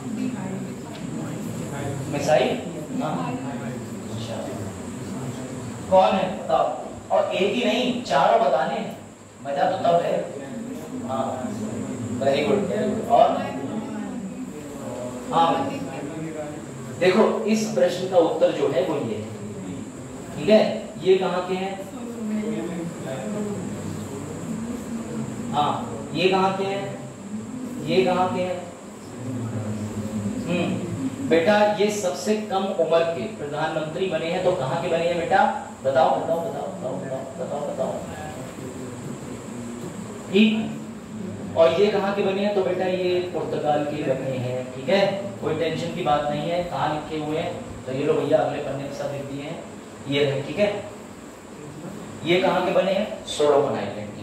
दूसरे व्यक्ति कहाँ के प्रधानमंत्री बने हैं? पोर्तुगल के लुइस। और बेटा तीसरे नंबर पे साइमन हैरिस कहाँ के हैं? आयरलैंड के। अब ये देखो मिसाइल जो है इनका नाम क्या है? Mikhail Mishustin.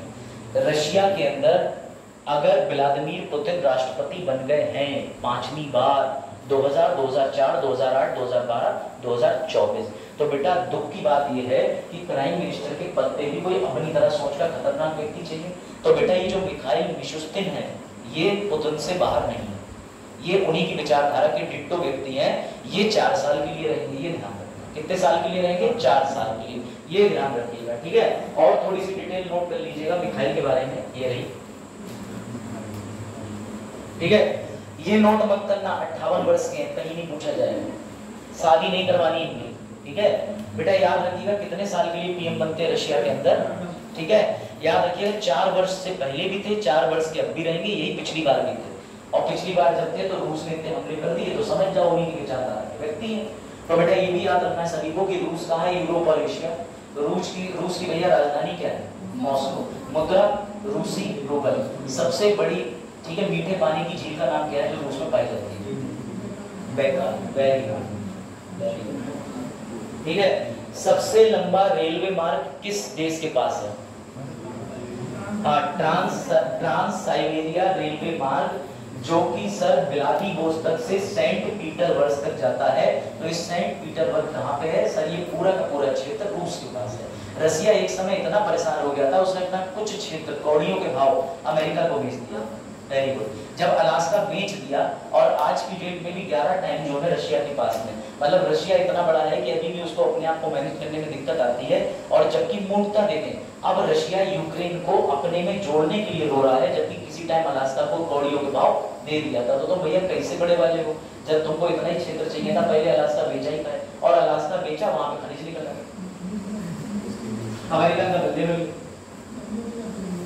बस अब दोबारा अलास्का ले नहीं सकते, क्योंकि भैया अमेरिका का सीधा नारा है, आओ आओ कभी अलास्का, बताया चलो, है ना?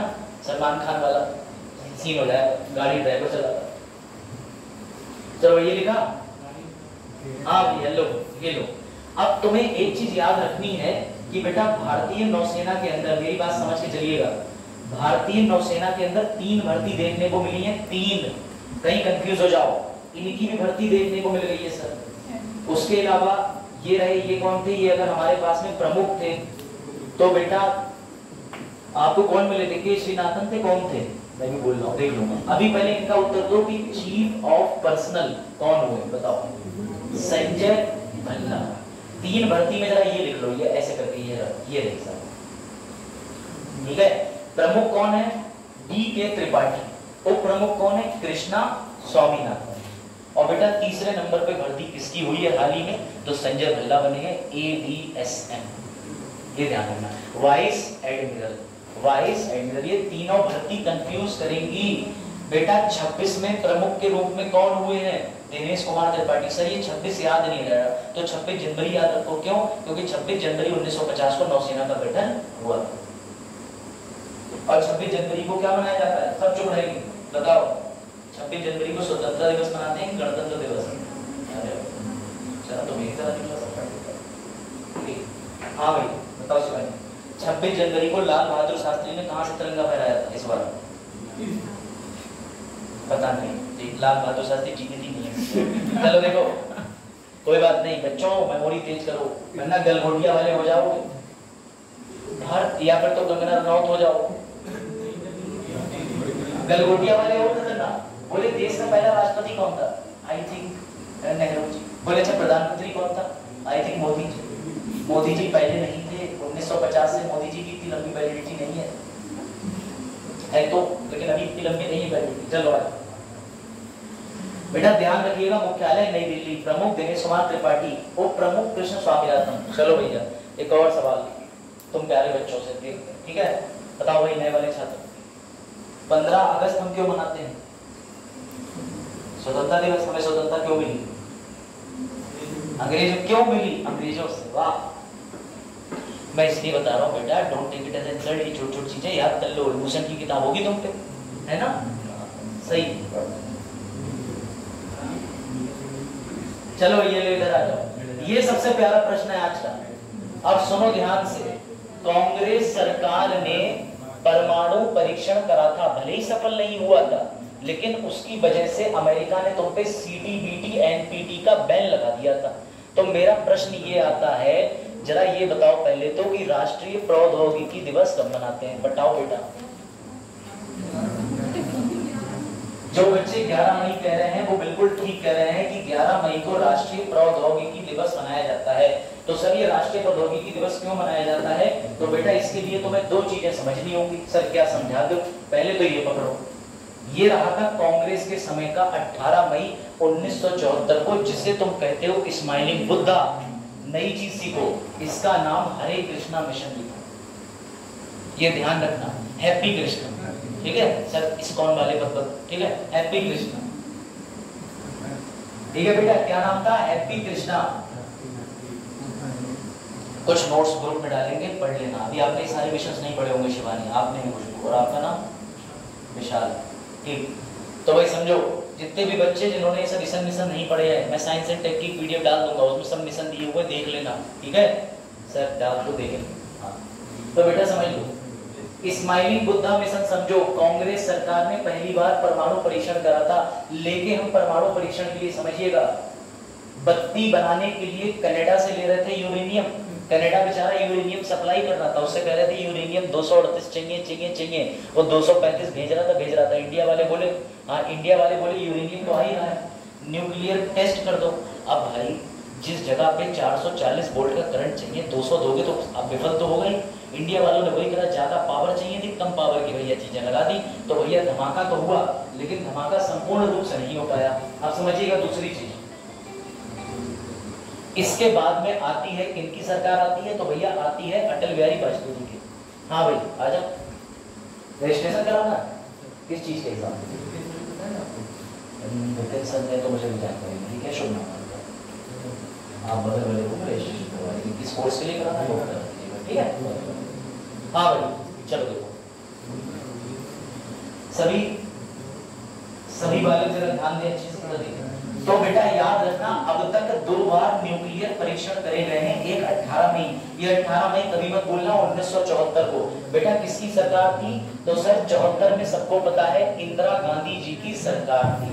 अब सुन लो दूसरी बात, ये 11 मई डेट कहां से निकल के आई है? ये लो, ये रहे तुम्हारे अटल बिहारी वाजपेयी जी। इन्होंने 11 मई को 3 विस्फोट, 13 मई को 2 विस्फोट कर दिए थे, और मिशन का नाम चलाया था बेटा ऑपरेशन शक्ति। ऑपरेशन शक्ति बेटा, इस ऑपरेशन शक्ति या इस मिशन शक्ति के अंदर सफलतापूर्वक बैक टू बैक 5 धमाके कर दिए हमने। और जब ये धमाका करा, अमेरिका दौरा, अमेरिका बोला तुम पे तो प्रतिबंध लगा है CTBT NPT का, तो हमने कहा लगा होगा। अब तो हम भैया जरा कायदे से बात करना हमसे, क्योंकि अगले दिन अखबार में निकला था कि अटल बिहारी वाजपेयी का स्टेटमेंट था कि अब हम न्यूक्लियर संपन्न हैं, अन्य देश भी हमें छोटा ना समझे, जरा कायदे से बात करें। तो अटल बिहारी वाजपेयी जी की ये उपलब्धि है जो बहुत बड़ी उपलब्धि मानी जाती है कि उन्होंने भारत में सफल परमाणु परीक्षण को अंजाम दिया। बेटा हाँ, ये अब्दुल कलाम साहब की वजह से संभव हो पाया, उनकी तो जितनी तारीफ करो कम है। सुनो भारत कितना चालाक था, बैन जो लगाया था वो कृष्णपाल जी 3 तरीके का लगाया था। ना तो तुम वायु में परीक्षण करोगे, ना तुम जल में परीक्षण करोगे, ना तो तुम भैया जमीन पे परीक्षण करोगे। APJ अब्दुल कलाम साहब बोले अरे बेवकूफ तुम मिस कर गया एक चीज। तो अमेरिका बोला क्या? बोले जमीन के अंदर तो तुमने लिखा ही नहीं विधि में, जमीन के अंदर परीक्षण करें। तो पोखरण के अंदर भैया गड्ढा खोदा गया, और पोखरण के अंदर जब गड्ढा खोदा गया तो उसके लिए आसपास की जो जितनी भी प्रजा रहती थी, लोग रहते थे, उनको गायब कर दिया। पिक्चर देखिएगा जॉन अब्राहम की पोखरा, बहुत बढ़िया पिक्चर। उसमें दिखाया है कि जो प्याज था आसपास के क्षेत्र में इकट्ठा करके लगा दिया गया, रेडिएशन को खींचता है। उसके बाद ये हुआ कि उस क्षेत्र में जब परमाणु परीक्षण किया गया तो बड़ा तेज धमाका हुआ। अच्छा, जो अमेरिका था उसने अपनी सैटेलाइट ऊपर लॉन्च कर रखी थी। वो सैटेलाइट 24 घंटे में कुछ घंटे के लिए घूम के आती थी वापस से, जियो सिंक्रोनस सैटेलाइट बोलते हैं जिसको। तो वो सैटेलाइट जो है वो बार बार से अपनी दृष्टि डाल ले रही थी कि इंडिया परमाणु परीक्षण तो नहीं कर रहा है। क्या वो निकल गए सलमान खान? चलो ठीक, देखो हाँ, उन्हें ये कौन बताया कि आईएएस की ड्यूटी लेने नहीं आए, वो एडमिशन करवाने आया, यही हो रही है विपिन सर ने बता दो। तब देखो इधर, कभी कोई तो मुझे लगता है कोई मुझे स्टूडेंट समझ कंधे हाथ रख के ना कह पाया और कब से पढ़ ले। चलो ठीक है, सब हो जाता है। चल ठीक, यूनिवर्सिटी में एग्जाम देने जाता हूँ तब स्टूडेंट लाइफ का मैं आनंद लेता हूँ, जहाँ पर बगल में कमरे की 13 लड़कियां कर होती हैं, वो देखो मास्टर कितना व्यवहार आया है, तो बताओ मास्टरों का क्या है, बहुत अच्छी बात है। देखो इधर, खो ना जाओ तुम अपने माहौल को, देखो तुमसे बोला कि एक इतनी छोटू पानी बोतल लेके आओ, इसे इस चीज को दूर करो, विकसित हो, विकसित मानव उत्पत्ति की ओर जाओ। चलो देखो, तो बेटा पूरा ये परमाणु परीक्षण समझिएगा। पर हाँ, बोला जाता हो गया, तुम अपने लिए ही क्यों गए?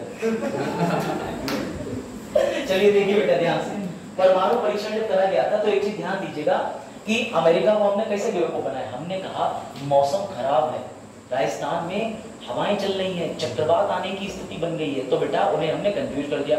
अब वो गधे, उन्हें इतना ध्यान ही नहीं था, और था भी तो हमें लग रहा था ये इंडिया करेगी, पिछली बार यूरेनियम उड़ा दिया। बेटा अमेरिका ने ये बैन लगाया कि कोई भी इनको परमाणु सप्लाई नहीं करेगा, लेकिन रशिया बहुत चाला, अमेरिका बहुत चाला, रशिया ने हमारे साथ समझौता कर लिया, और रशिया से हमें न्यूक्लियर डील करने में बहुत बड़ा फायदा है। अमेरिका ने संयुक्त राष्ट्र में एक एजेंसी बिठा रखी है जो अंतरराष्ट्रीय एटॉमिक निरीक्षण करती है घूम घूम के कि हर साल किस देश के पास कितना एटॉमिक है और कितना प्रयोग करा। लेकिन रशिया ने हमारा बड़ा साथ दिया। रशिया ने ये कहा कि सुनो, जितना भी एटॉमिक तुम इस्तेमाल करोगे जो बच जाएगा वो तुम कुछ भी करो, हमें नहीं पता। तो इंडिया ने कुछ भी करा और इंडिया ने बम बनाया, बढ़िया। तो बेटा याद रखिएगा, 11 मई की डेट कोई नहीं भूलेगा। 11 मई को भारत ने परमाणु परीक्षण के दौरान बेटा अपनी सर्वश्रेष्ठ प्रतिष्ठा दिखाई थी। इस बार की थीम लिख लीजिएगा, क्या थी? स्कूलों से स्टार्टअप। क्योंकि स्कूल में जितने बच्चे हैं हैदराबाद के अंदर, कर्नाटका के अंदर, बेटा क्या किया जा रहा है, उन बच्चों को असल क्षेत्र में बेंगलुरु में ले जाके मिसाइलें दिखाई जा रही हैं ताकि उनका इंटरेस्ट बने। तुम जो देखते हो उसी के प्रति तो आकर्षित होते हो, कहीं और ना चले जाना। देखो अब तुम बचपन से मिसाइल देखो तो तुम मिसाइल बनाना जानो। अब तुम बचपन से बतासे खेला देखो तो एक दिन तुम भी कहोगे 10 के 6 ना बेच दिए तो मेरा नाम भी ये नहीं, है ना? कलीम का सोचना ठीक है, सर बतासे वाले काम को छोटा क्यों कह रहे हैं? दुनिया का बड़ा से बड़ा अधिकारी भी हाथ फैला खड़ा होता है। देख रहे हो, इस काम के लिए चलन है तैयार। ई रिक्शा में ज्यादा कमाई है एजेंसी की लोग, मतलब यूपीपीसीएस की परीक्षाएं, यूपीपीएससी की परीक्षाओं पर डिस्कस होने की जगह बतासे, पिठोरा और एजेंसी डिस्कस हो रहा है। अभी और 2-4 अभी जने कहीं देर कबाड़े काम में अंधी कमाई। बोलो यही आ रहा होगा दिमाग में।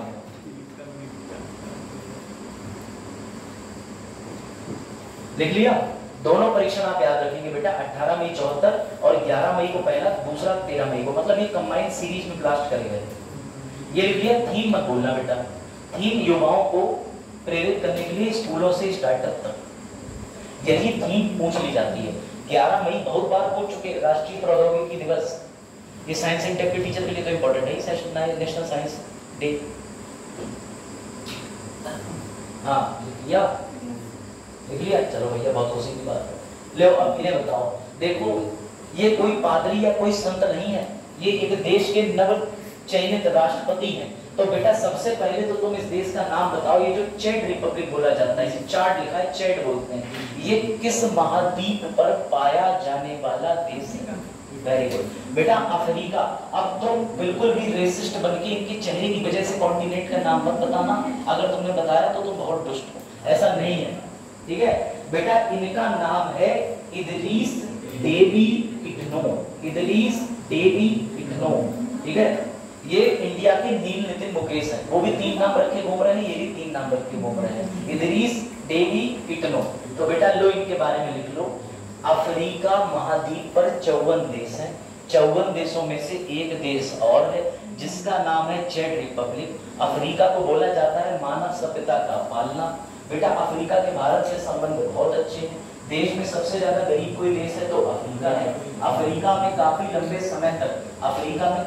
समय तक गुलामी देखने को मिली। यहाँ कई देशों ने इंडिया की तरह कॉलोनी बनाया। अफ्रीकन के साथ में आज भी भेदभाव होता है, नस्लीय भेदभाव अमेरिका के अंदर, व्हाइट्स एंड ब्लैक चलता है। याद रखिएगा कि अफ्रीका, जितने भी देश अफ्रीका के अंदर हैं, उन सभी देशों के अंदर महामारी भी बहुत बार फैली। मतलब कुल मिलाकर के प्राकृतिक आपदा से लेके हर तरीके से सताए हुए लोग, इन्हीं के लिए गाना बनाया ना, छेड़ो हमें हम सताए हुए।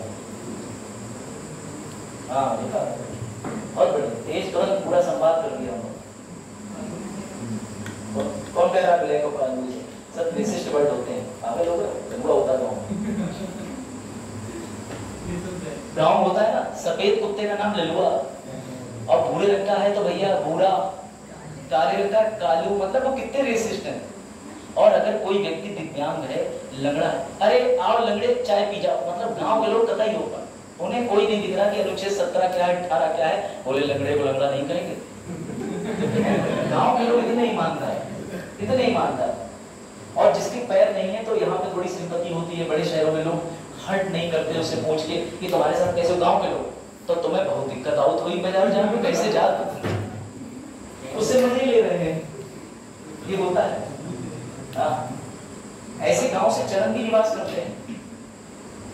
चलिए भैया, तो याद रखिएगा चेक रिपब्लिक की राजधानी एनजमेना, और ये बेटा मुद्रा जो CFA फ्रैंक है, ये CFA फ्रैंक एक साथ कई देशों ने अडॉप्ट कर ली थी।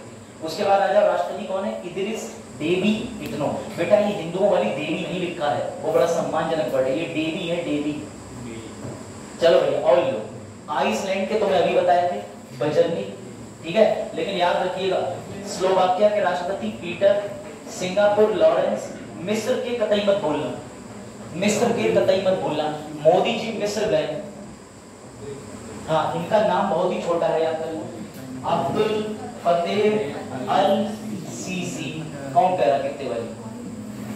आयरलैंड के प्रधानमंत्री साइमन, हाँ 125 नहीं तो यस बॉस वाला 75, हाँ वो भी। तो बेटा आयरलैंड के प्रधानमंत्री साइमन हैरिस, मत भूलना अभी पीछे पढ़ाया था, ये लिख लो, चाहे तो ना भी लिखो तो खोपड़ी में बिठा लो। देखो स्लो कौन चलता है? पीटर। सी किसके निकले है? लॉरेंस के। मिस्त्री कौन है? अब्दुल। आयरलैंड में कौन है? साइमन। आइसलैंड ठंड जो है भैया उससे बीमारी हो सकती है, बेनेडिक्टन। अब इस नाम को तोड़ना मत, जो सनी सोच रहा है।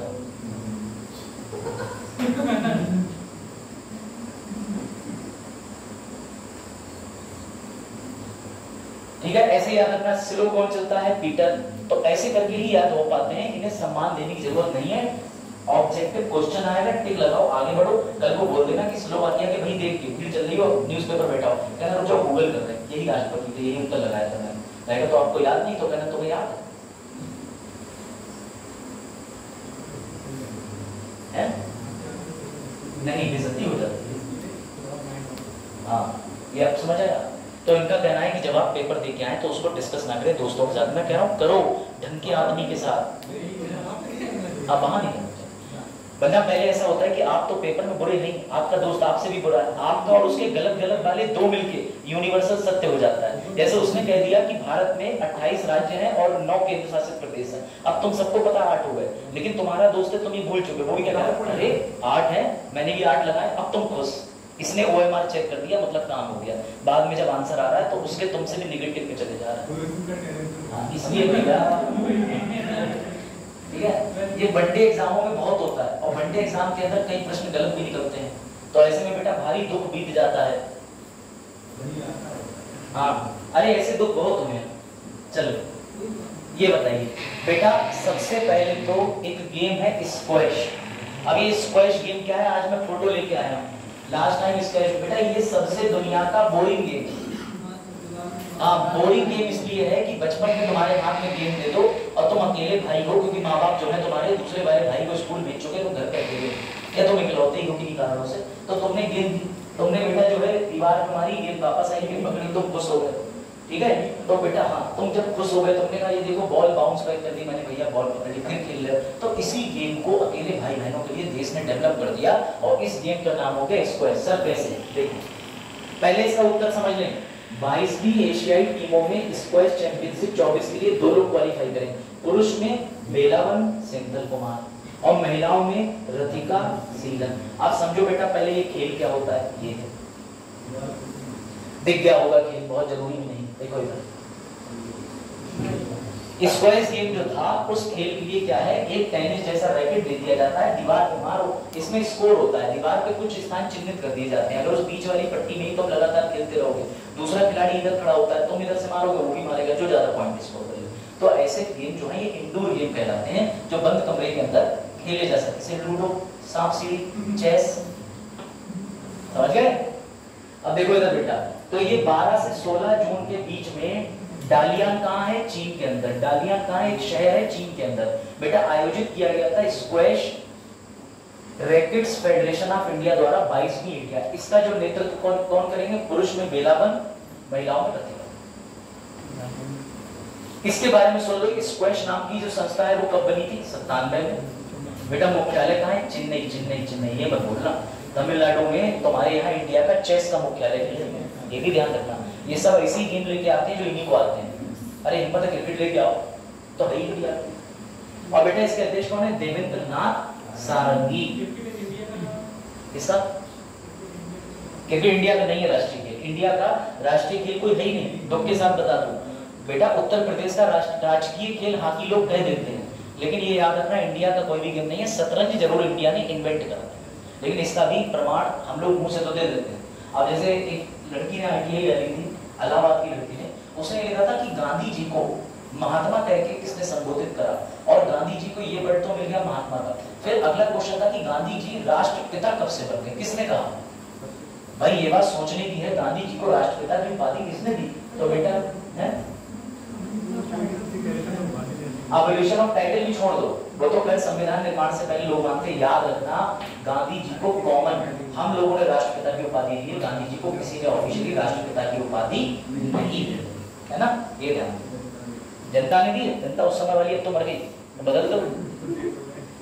चलो बेटा ध्यान रखना, कई ऐसी चीजें हैं अभी जो आप जानोगे, लो ये ध्यान रखो, नोट कर लो। 25 मई को विश्व फुटबॉल दिवस के रूप में मनाया जाता है संयुक्त राष्ट्र द्वारा। 25 मई विश्व फुटबॉल दिवस। एंड्रे रूबलेव और ईगा स्वियाटेक मैड्रिड ओपन में जीते। लैंडर नॉरिस, ये पढ़ाया था मैंने, ये कौन जीत गए हैं, ये भैया फॉर्मूला मियामी में रेस जीते हैं। रियल मैड्रिड 36वां ला लीगा। चीन के अंदर 2 कप जीते हैं, कौन सा, पुरुषों वाला थॉमस कप और महिलाओं वाला चीन कौन सा जीता है, उबेर कप। किसे हरा के, इंडोनेशिया को हरा के, ये भी बताया था। लिखो, लिखते रहो। हाँ हाँ, वो तो तुम 11 टाइपिंग कर ही रहे हो, इतनी टाइपिंग कर लो कि जीएसए का परीक्षा निकल जाए, कनिष्ठ सहायक में टाइपिंग। इससे बढ़िया तो कीबोर्ड अटैच करके उससे रात में टाइप कर लिया करो, एक तो टाइपिंग भी हो जाएगी। आइडिया सही है, यही कर रहा हूँ। आवाज आएगी, वाह वाह, आवाज आएगी रात में। अरे माँ बाप खुश भी तो होंगे, पूरी रात टाइपिंग टेस्ट के लिए तैयारी कर रहा है, बस अपना टेक्स्ट मत दिखा देना हो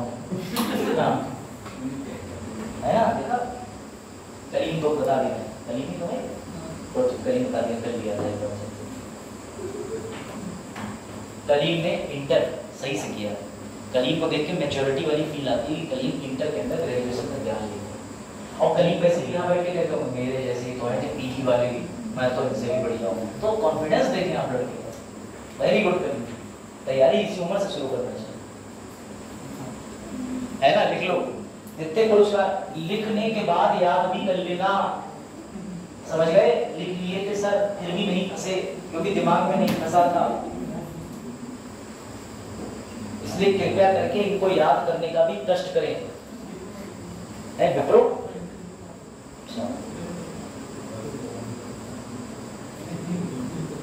हाँ भैया लिख लिया, ये तो बहुत ही इंपॉर्टेंट है। लैंडो नॉरिस और चीन वाला तो आपको मिलेगा, और लैंडो नॉरिस का भी मिलेगा मियामी के अंदर।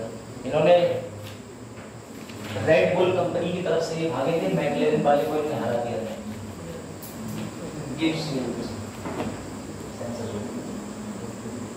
कल फ्राइडे तक तुमने टाइम दिया, तो कल करा कल तो आओगे। हाँ तो कल ही करना, इन 3 दिन में करा देंगे, वैसे भी लेकिन मैं पूरी प्रक्रिया रिवाइज करा दूंगा। बजट बनने से लेकर वहाँ तक। याद है मैंने पॉलिटी में पढ़ाई कि बजट बनने के समय में कैसे निर्मला सीतारमण की एसएससी टीम बनाती है, बनाने के बाद सबको टर्नआउट करके सब याद दिलाते हैं। उसके बाद बजट में लेके आऊँगा कि बेटा बजट 3 प्रकार का होता है। एक तो बजट होता है जो रेगुलर होता है, एक अतिरिक्त होता है, और एक बजट वो होता है जो political party specially pre budget में। चलो भैया लिख लिया क्यों? थॉमस ओवेल सब लिख लिया? हाँ, लिखने के बाद बातें भी चल रही हैं शायद। चलो देखिए बेटा, state bank of India Bharat की सबसे जुझारू, कर्मठी, मेहनती, ईमानदार तो कह सकते हैं, बैंक में भी फंस जाते हैं ट्रांजैक्शन इधर उधर, सबसे तेज काम करने वाली, भारत में विश्व रिकॉर्ड बनाने वाली बैंक, एक भी बार लंच ना करने वाली बैंक का नाम है स्टेट बैंक ऑफ इंडिया।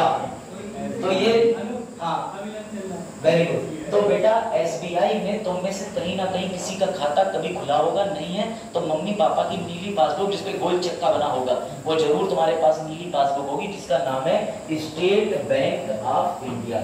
बेटा इसी स्टेट बैंक ऑफ इंडिया की रिलेशनशिप ग्रुप की यही एसबीआई जो है वो इंश्योरेंस भी करती है।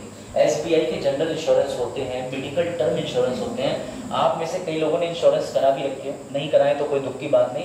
एक होता है बीमारी का, जिसमें आपको साल भर में कोई भी बीमारी होगी तो चाहे 1.5 लाख खर्च हो चाहे 5 लाख, वो सारा उस इंश्योरेंस कवर से ही खर्च होगा। तो बेटा ऐसे इंश्योरेंस कराने वाले एसबीआई की प्रमुख किसको चुना गया है?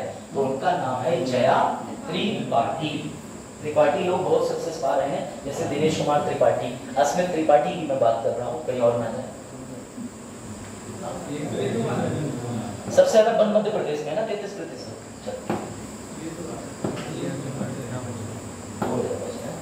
अपना वाला अस्मित होते हैं, अस्मित मेहनत करता है, बाकी क्या क्या हेडक्वार्टर कौन सा? चलो देखो इधर state bank of India general insurance की जया त्रिपाठी को प्रमुख संबंध समूह के हेड के रूप में, ये देखो एसबीआई जनरल, सुरक्षा और भरोसा दोनों, ये ध्यान रखना। एसबीआई इंश्योरेंस की शुरुआत एसबीआई ने कब करी? 2009। ऑफिस, ये तो बहुत इंपॉर्टेंट है, बहुत। आरबीआई मतलब एसबीआई का ऑफिस बहुत इंपॉर्टेंट है, बहुत ज्यादा इंपॉर्टेंट है। इसे पूछा गया है मुंबई महाराष्ट्र में, ठीक है। एमडी सीईओ कौन है? किशोर कुमार ओलुदासु, ठीक है। चलो एक दो एग्जाम ऐसे निकले हैं मेरी नजरों के सामने से जिनकी हेडक्वार्टर बहुत महत्वपूर्ण है, बहुत। सेंट्रल विस्टा कहाँ है? ऐसे बहुत महत्वपूर्ण प्रश्न है।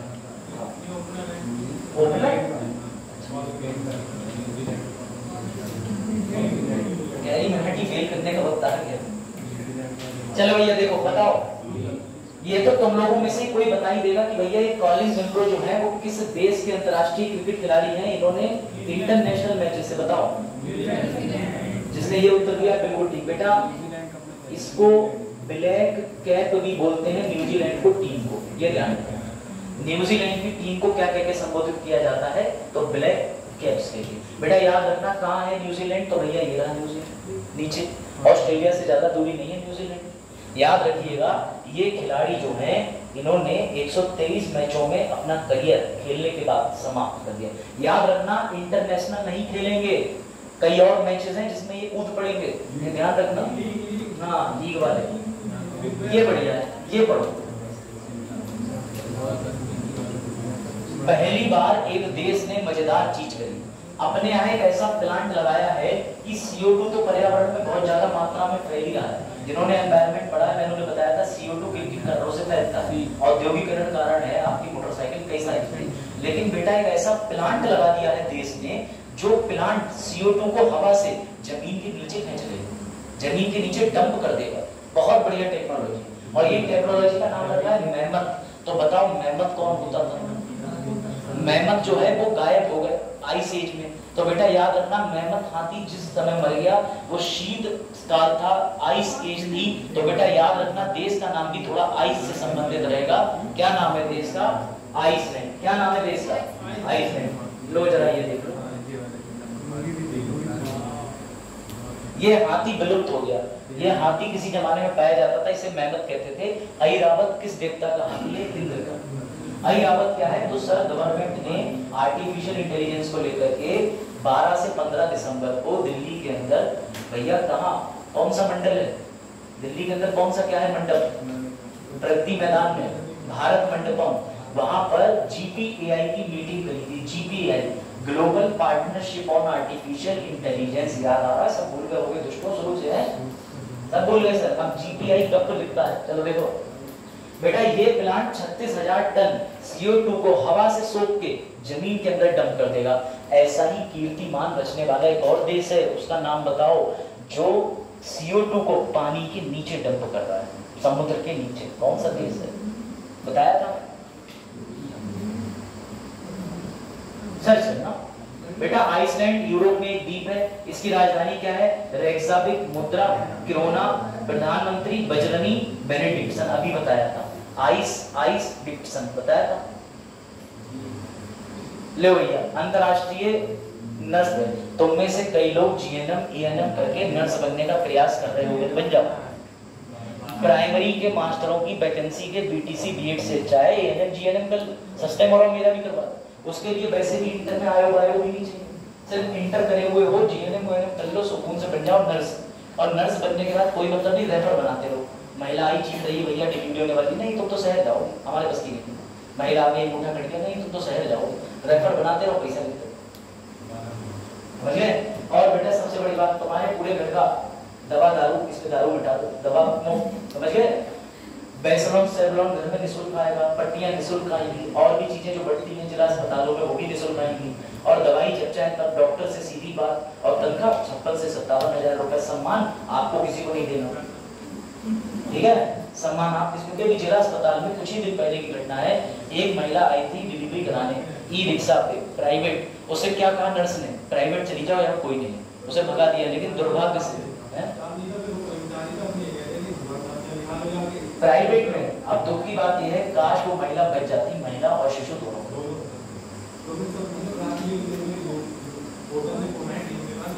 1 बजे रात में, वेरी गुड, पूरे अपडेटेड है। ADM सुबह 8:15 8:10 पे छापा मार रहे हैं जिला अस्पताल में, और DM साहब भी। तो कभी कभार ऐसी घटनाएं शर्मसार करती है मानवता को। महिला की मृत्यु हो गई, इससे तो दुख की बात क्या? एक तो इतनी पीड़ा में आई। मैं तो कह रहा हूँ अस्पतालों में नियम बना दो प्राइवेट में कि पहले लुक करो मरीज को, बाद में पैसे दो। और दूसरी बात ये भी, अगर मरीज वीडियो बना लो, अस्पताल लेने से मना कर देता है, तो अस्पताल को सीज कर दो। अगर ऐसे 2 केस हो जाते हैं, खैर छोड़ो। अब ऐसे डॉक्टरों की भी गलती नहीं है, कुछ मरीज ऐसा भी करेंगे, डिलीवरी करा लेंगे, पैसा नहीं देंगे, तो दोनों तरीके के लोग होते हैं। लेकिन इस केस में गलत हो। जिला अस्पताल की प्राइमरी ड्यूटी थी केयर देना, उस महिला को जो स्ट्रेचर भी नहीं मिला, एम्बुलेंस भी नहीं दी, और ई-रिक्शा पे सोचिए अपनी डिलीवरी कराने, कितनी ज्यादा शर्मसार घटना वाली बात है। तो चलो एक्सपायर नर्स डे कब मनाया जाता है? वेरी गुड, जो बता रहे हैं बेटा सुन लो। महिला थी फ्लोरेंस नाइटिंगेल। फ्लोरेंस है 12 मई। अच्छा हाँ, हमारी नर्सें हमारा भविष्य। थीम बढ़िया है, थीम बढ़िया है, बहुत अच्छी। हाँ तो बेटा सुनो, 12 मई को जो थीम है वो तो इम्पोर्टेंट है ही, ठीक है? देश की नर्सें देश का भविष्य, ये लिखना चाहिए ना, ठीक है? हाँ तुम्हारी भैया, तुम्हारी नहीं कोई ले जा रहा। बचपन में बालक होता था, लॉलीपॉप का पैकेट हम नहीं देंगे, हमें सब दे दो, तो देश का है, ठीक है? देखो ध्यान से बेटा, फ्लोरेंस नाइटिंगेल को श्रद्धांजलि देने के दिवस में मनाया जाता है। नर्सों की श्रेणी में बात करें तो याद रखिएगा, अभी तक एक बहुत महत्वपूर्ण महिला हुई है, इनको नोबेल प्राइज से नवाजा गया। क्या नाम है? जिन्होंने भारत में नर्सिंग क्षेत्र में बहुत योगदान दिया। Very good, mother Teresa. लेकिन उनको भी यूट्यूबर्स ने बना दिया कि ईसाई धर्म प्रचारक, कि वो लोगों का इलाज करके यीशु को याद करके कहती थी कि धर्म में कन्वर्ट हो जाओ। अरे भैया ऐसा कुछ नहीं था, ऐसा कुछ नहीं था। जिस समय पे लोगों ने रोगियों को छूने से मना कर दिया था, तो मदर टेरेसा को अगर आपको पढ़ना है उनके बारे में, तो तुम चौकलात चले जाओ, बहुत बड़ा बोर्ड लगा है मदर टेरेसा का बरेली में, है ना? यही सब तुम देखते रहते हो, विज्ञापन देख देख के इतने दुर्बल हो गए। देखो इधर भैया, ये देखो, लो मैत्री 2। अब सुनो, एंटार्क्टिका पे कम से कम 69 अंतरराष्ट्रीय स्टेशन बन चुके हैं। सर ये क्यों बनते हैं? बेटा अंटार्कटिका पे कोई मानव नहीं रहता, लेकिन कमाल की बात ये है कि बिना उड़ने वाली चिड़िया यहाँ पाई जाती है। बिना उड़ने वाली चिड़िया कौन सी है? पेंगुइन। बेटा तो पेंगुइन तो रहती है, लेकिन यहाँ पर साइंटिस्ट अब हाथ धो के पीछे पड़े। ये नोट कर लेना मेरी बात। क्यों? क्योंकि द हिंदू के एडिटोरियल की कवरेज थी, खनिज का भंडार है। अभी तक तुमने उत्तर प्रदेश खोद डाला, बिहार खोद दिया, मध्य प्रदेश खोद दिया, ये खोद नहीं पा रहे, तो यहाँ पर खनिज बरकरार है। तो बेटा ये माना जा रहा है एंटार्क्टिका के पास बहुत बड़ी मात्रा में खनिज है। साइंटिस्टों ने एक के बाद एक यहाँ पे टेम्पररी लैब बना दी है। ये लैब वो खत्म नहीं करते, खुद ही खत्म हो जाता है, क्योंकि यहाँ जलवायु परिवर्तन तो नहीं, तूफान, चक्रवात, बर्फ, पता नहीं क्या क्या। कभी देखना यहाँ पर ये स्थिति है, यूरिन करने से डरते हैं, सही से यूरिन नहीं कर पाए, जंगली तलवार होंगे, घूम रहे हैं, तो समझो बात लिटरली भैया। वाटर अगर आप ऐसी जगहों पे गिराओगे तो it will convert into solid form. देखो इधर, तो बेटा याद रखना मैत्री 2 अनुसंधान जो है वो किसके लिए डेवलप किया जा रहा है, अंटार्कटिका, ठीक है, ये ध्यान रखियो। अब इसी चीज को बचाने के लिए 46वीं बैठक करी गई है। इस 46वीं बैठक को कहां कंडक्ट करा गया है, तो बेटा बताओ, इस 46वीं बैठक को कन्वर्ट किया गया है संयुक्त अरब अमीरात, हाँ वहीं पे होगा, इसमें नहीं लिखा, मैं बता दे रहा हूँ। किसकी जो बैठक हुई है, ये कोची में हुई है, लेकिन अंतरराष्ट्रीय बैठक हुई है यूएई के अंदर। इंडिया में कहाँ हुई है, कोची के। तो बेटा ये जो बैठक हुई है इसमें बस एक ही चीज डिस्कस हुई है, एंटार्क्टिका को कैसे बचा के रखना है, कैसे वहां से सारे संसाधन डिग आउट करने हैं, ठीक है बच्चों, समझ में आ रहा है? नहीं मालूम? शिवानी, खुशबू, विशाल, इधर पीछे। आज ये नहीं सो रहे, क्या बात, आज ये नहीं आ रही सर, गर्म सो गए, नहीं साइकिल से चला। चलो बेटा, दुनिया में कितने महाद्वीप हैं बताओ नए वाले बच्चों, कितने कॉन्टिनेंट है, नाम बोलो फटाफट। North America, south America, Africa, Asia, Europe और हाँ 2 और। तुम ही लोग साथ बताओ, उनकी शक्ल देख रहे बताओ साथ, हाँ साथ बता जरा। North America, south America, Asia, Europe, Africa और अंटार्कटिका। हाँ यूरोप हो गया और हाँ अफ्रीका हो गया और ऑस्ट्रेलिया और वाह। चलो अभी तुम लोगों ने एक कम बोला, चलो इधर आ लो भैया, ये बताओ। अरे खुद से भी ज्योग्राफी पढ़ लो, जैसे तुम इकोनॉमिक्स भूल गए वैसे ज्योग्राफी भी भूल गए। तो की बात ये, वो भी तो मैं भूल गया। के बैच चलो देखो, लेडीज यूरोपियन टूर पर 100वां इवेंट खेलने वाली पहली भारतीय महिला गोल्फर कौन बनी है? दीक्षा जी बनी है, दीक्षा डागर। दीक्षा डागर कौन बनी है बेटा? ये देखो, हरियाणा के झज्जर, हरियाणा के झज्जर से है भैया ये। इनका नाम क्या है? दीक्षा डागर। भारत में कोई एक गोल्फ खिलाड़ी का नाम बताओ, भारत के कोई एक गोल्फ खिलाड़ी का नाम बताओ, है? कौन कह रहा है? विराट कोहली, धोनी। आंसू आ गए मेरे बेटा। दीक्षा डागर ही बोल देते, जिनके बारे में अभी पढ़ा है दोस्तों, कम से कम दीक्षा डागर ही बोल देते। मैंने कहा कोई एक बताओ। हे भगवान, चलो देखो एक्सक्लूड कर लिया। वर्ष 2024 में किस देश के राजदूत तो छोड़ दो, मोटरसाइकिल भी याद आ गई, राजदूत पढ़ के, नागालैंड में कोहिमा शांति स्मारक और इको पार्क का उद्घाटन किया है? लो बताओ। हाँ बताओ भैया, नागालैंड के पास में किसने करा है? ये देखो, इनकी शक्ल भी देख लो, उधर वाले हैं, इधर वाले मत समझ लेना। चलो लो भैया, उत्तर तुम खुद ही देख लो, जापान सही बोला। इनका नाम है सुजुकी, मोटरसाइकिल नहीं, हिरोशी सुजुकी। नाम मत भूलना, कल मैंने तुम्हें जू बताई थी जो बालों में हो जाती है, वो नहीं। जू जो है वो आए हैं चीन से, कम 18 महीने के बाद जो पद खाली पड़ा था भारत में, तो वो राजदूत बनके नियुक्त करे। अब ये भी याद रखना, जापान के भारत में राजदूत कौन है? Hiroshi Suzuki. मोटरसाइकिल आती थी सुजुकी, हाँ, मारुति सुजुकी नाम की कंपनी भी होती थी, है गुड। तो बेटा याद रखना इस बात को। चलिए भैया, ये है सबसे ज्यादा भाव विभोर करने वाला चित्र। इनको पद्मश्री से सम्मानित करा गया है बेटा। इन्होंने अपना पूरा जीवन, डॉक्टर साहब हैं, इन्होंने अपना पूरा जीवन जो है वो दिव्यांगों के लिए ही समर्पित कर दिया। अब सोचो, ऐसे व्यक्ति भी इस दुनिया में रह रहे हैं जिनके पास में कहने के लिए, मतलब एक्सक्यूजेस देने के लिए बहुत है। तो याद रखिएगा, इनका नाम मत भूलना, डॉक्टर के.एस. राजन्ना जी। कौन सा पुरस्कार मिला है इस बार? पुरस्कार कितनी श्रेणियों में कितने लोगों को दिए जाएंगे? याद रखना, ये दिव्यांगों के कल्याण के लिए समर्पित है बेटा।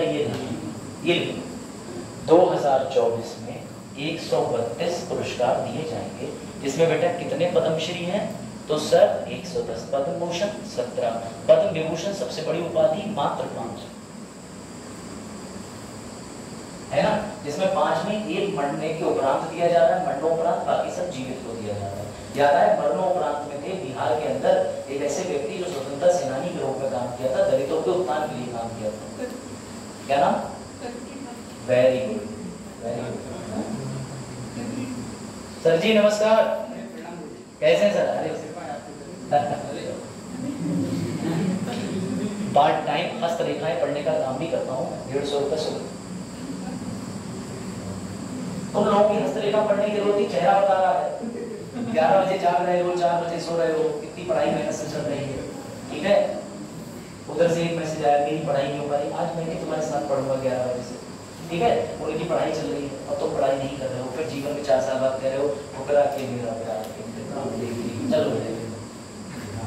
इसीलिए पिक्चरें बनती हैं समाज में, ब्याहों में जरूर आना, वही शादी में जरूर आना पिक्चर। चलन तुम्हारे लिए था ये जो है, उन्हें कोई फर्क नहीं, स्प्लेंडर के बगल में राजदूत लिख के फिर स्टेटस लगा देंगे, आर्टिकल 17 लगाओ तुम कर सकते।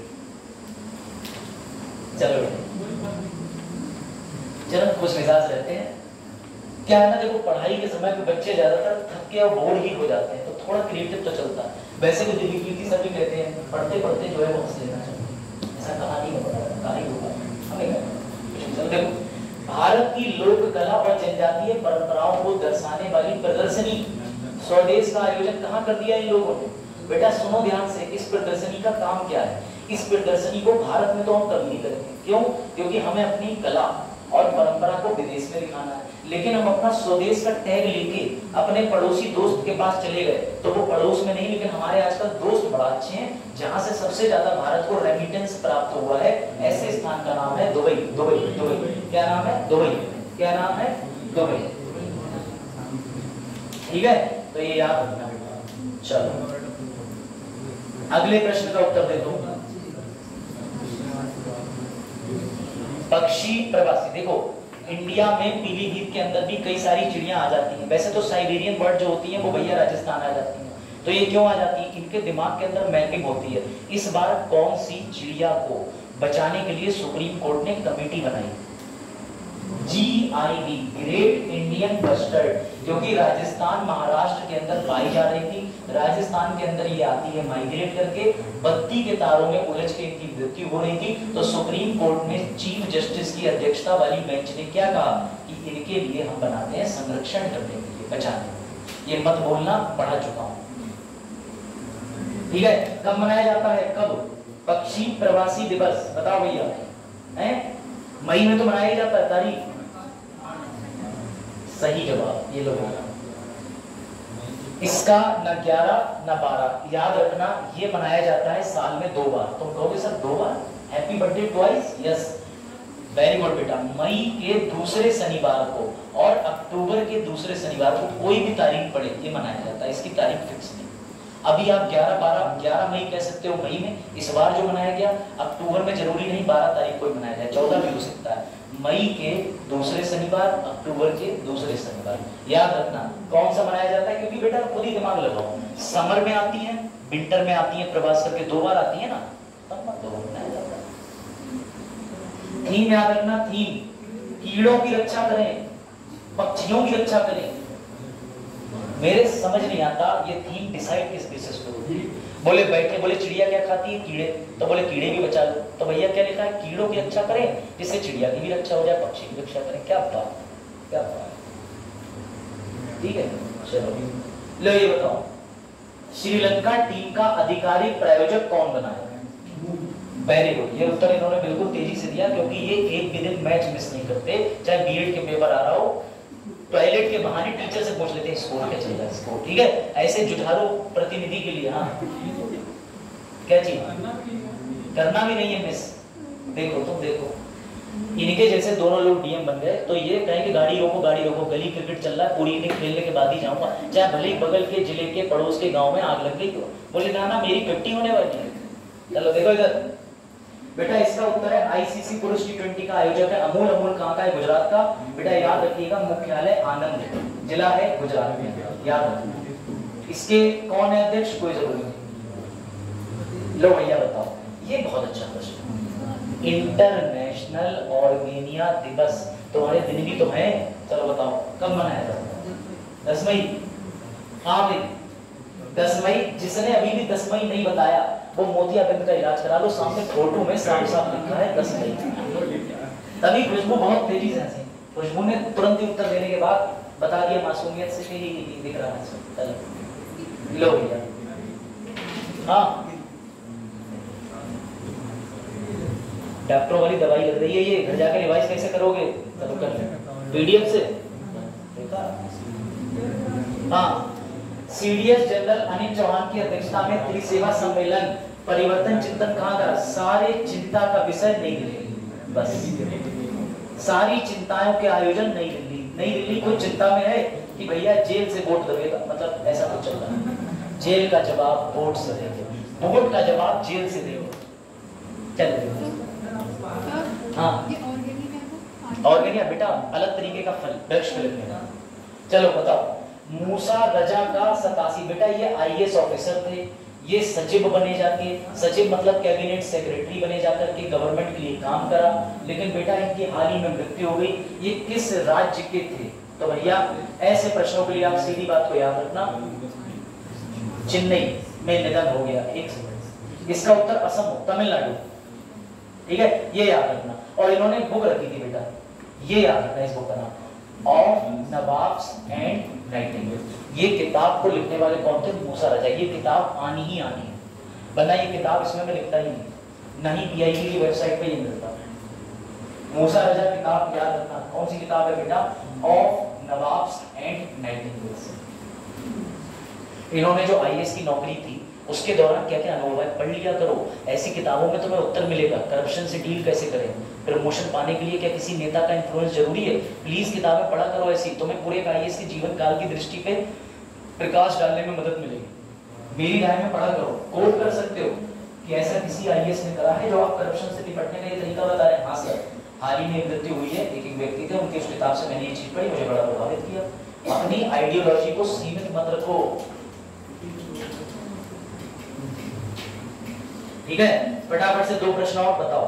ये यूएसए 2023 बनी थी, इनने अपना पद छोड़ दिया, इनका नाम है उमा सोफिया। क्या नाम है? उमा सोफिया।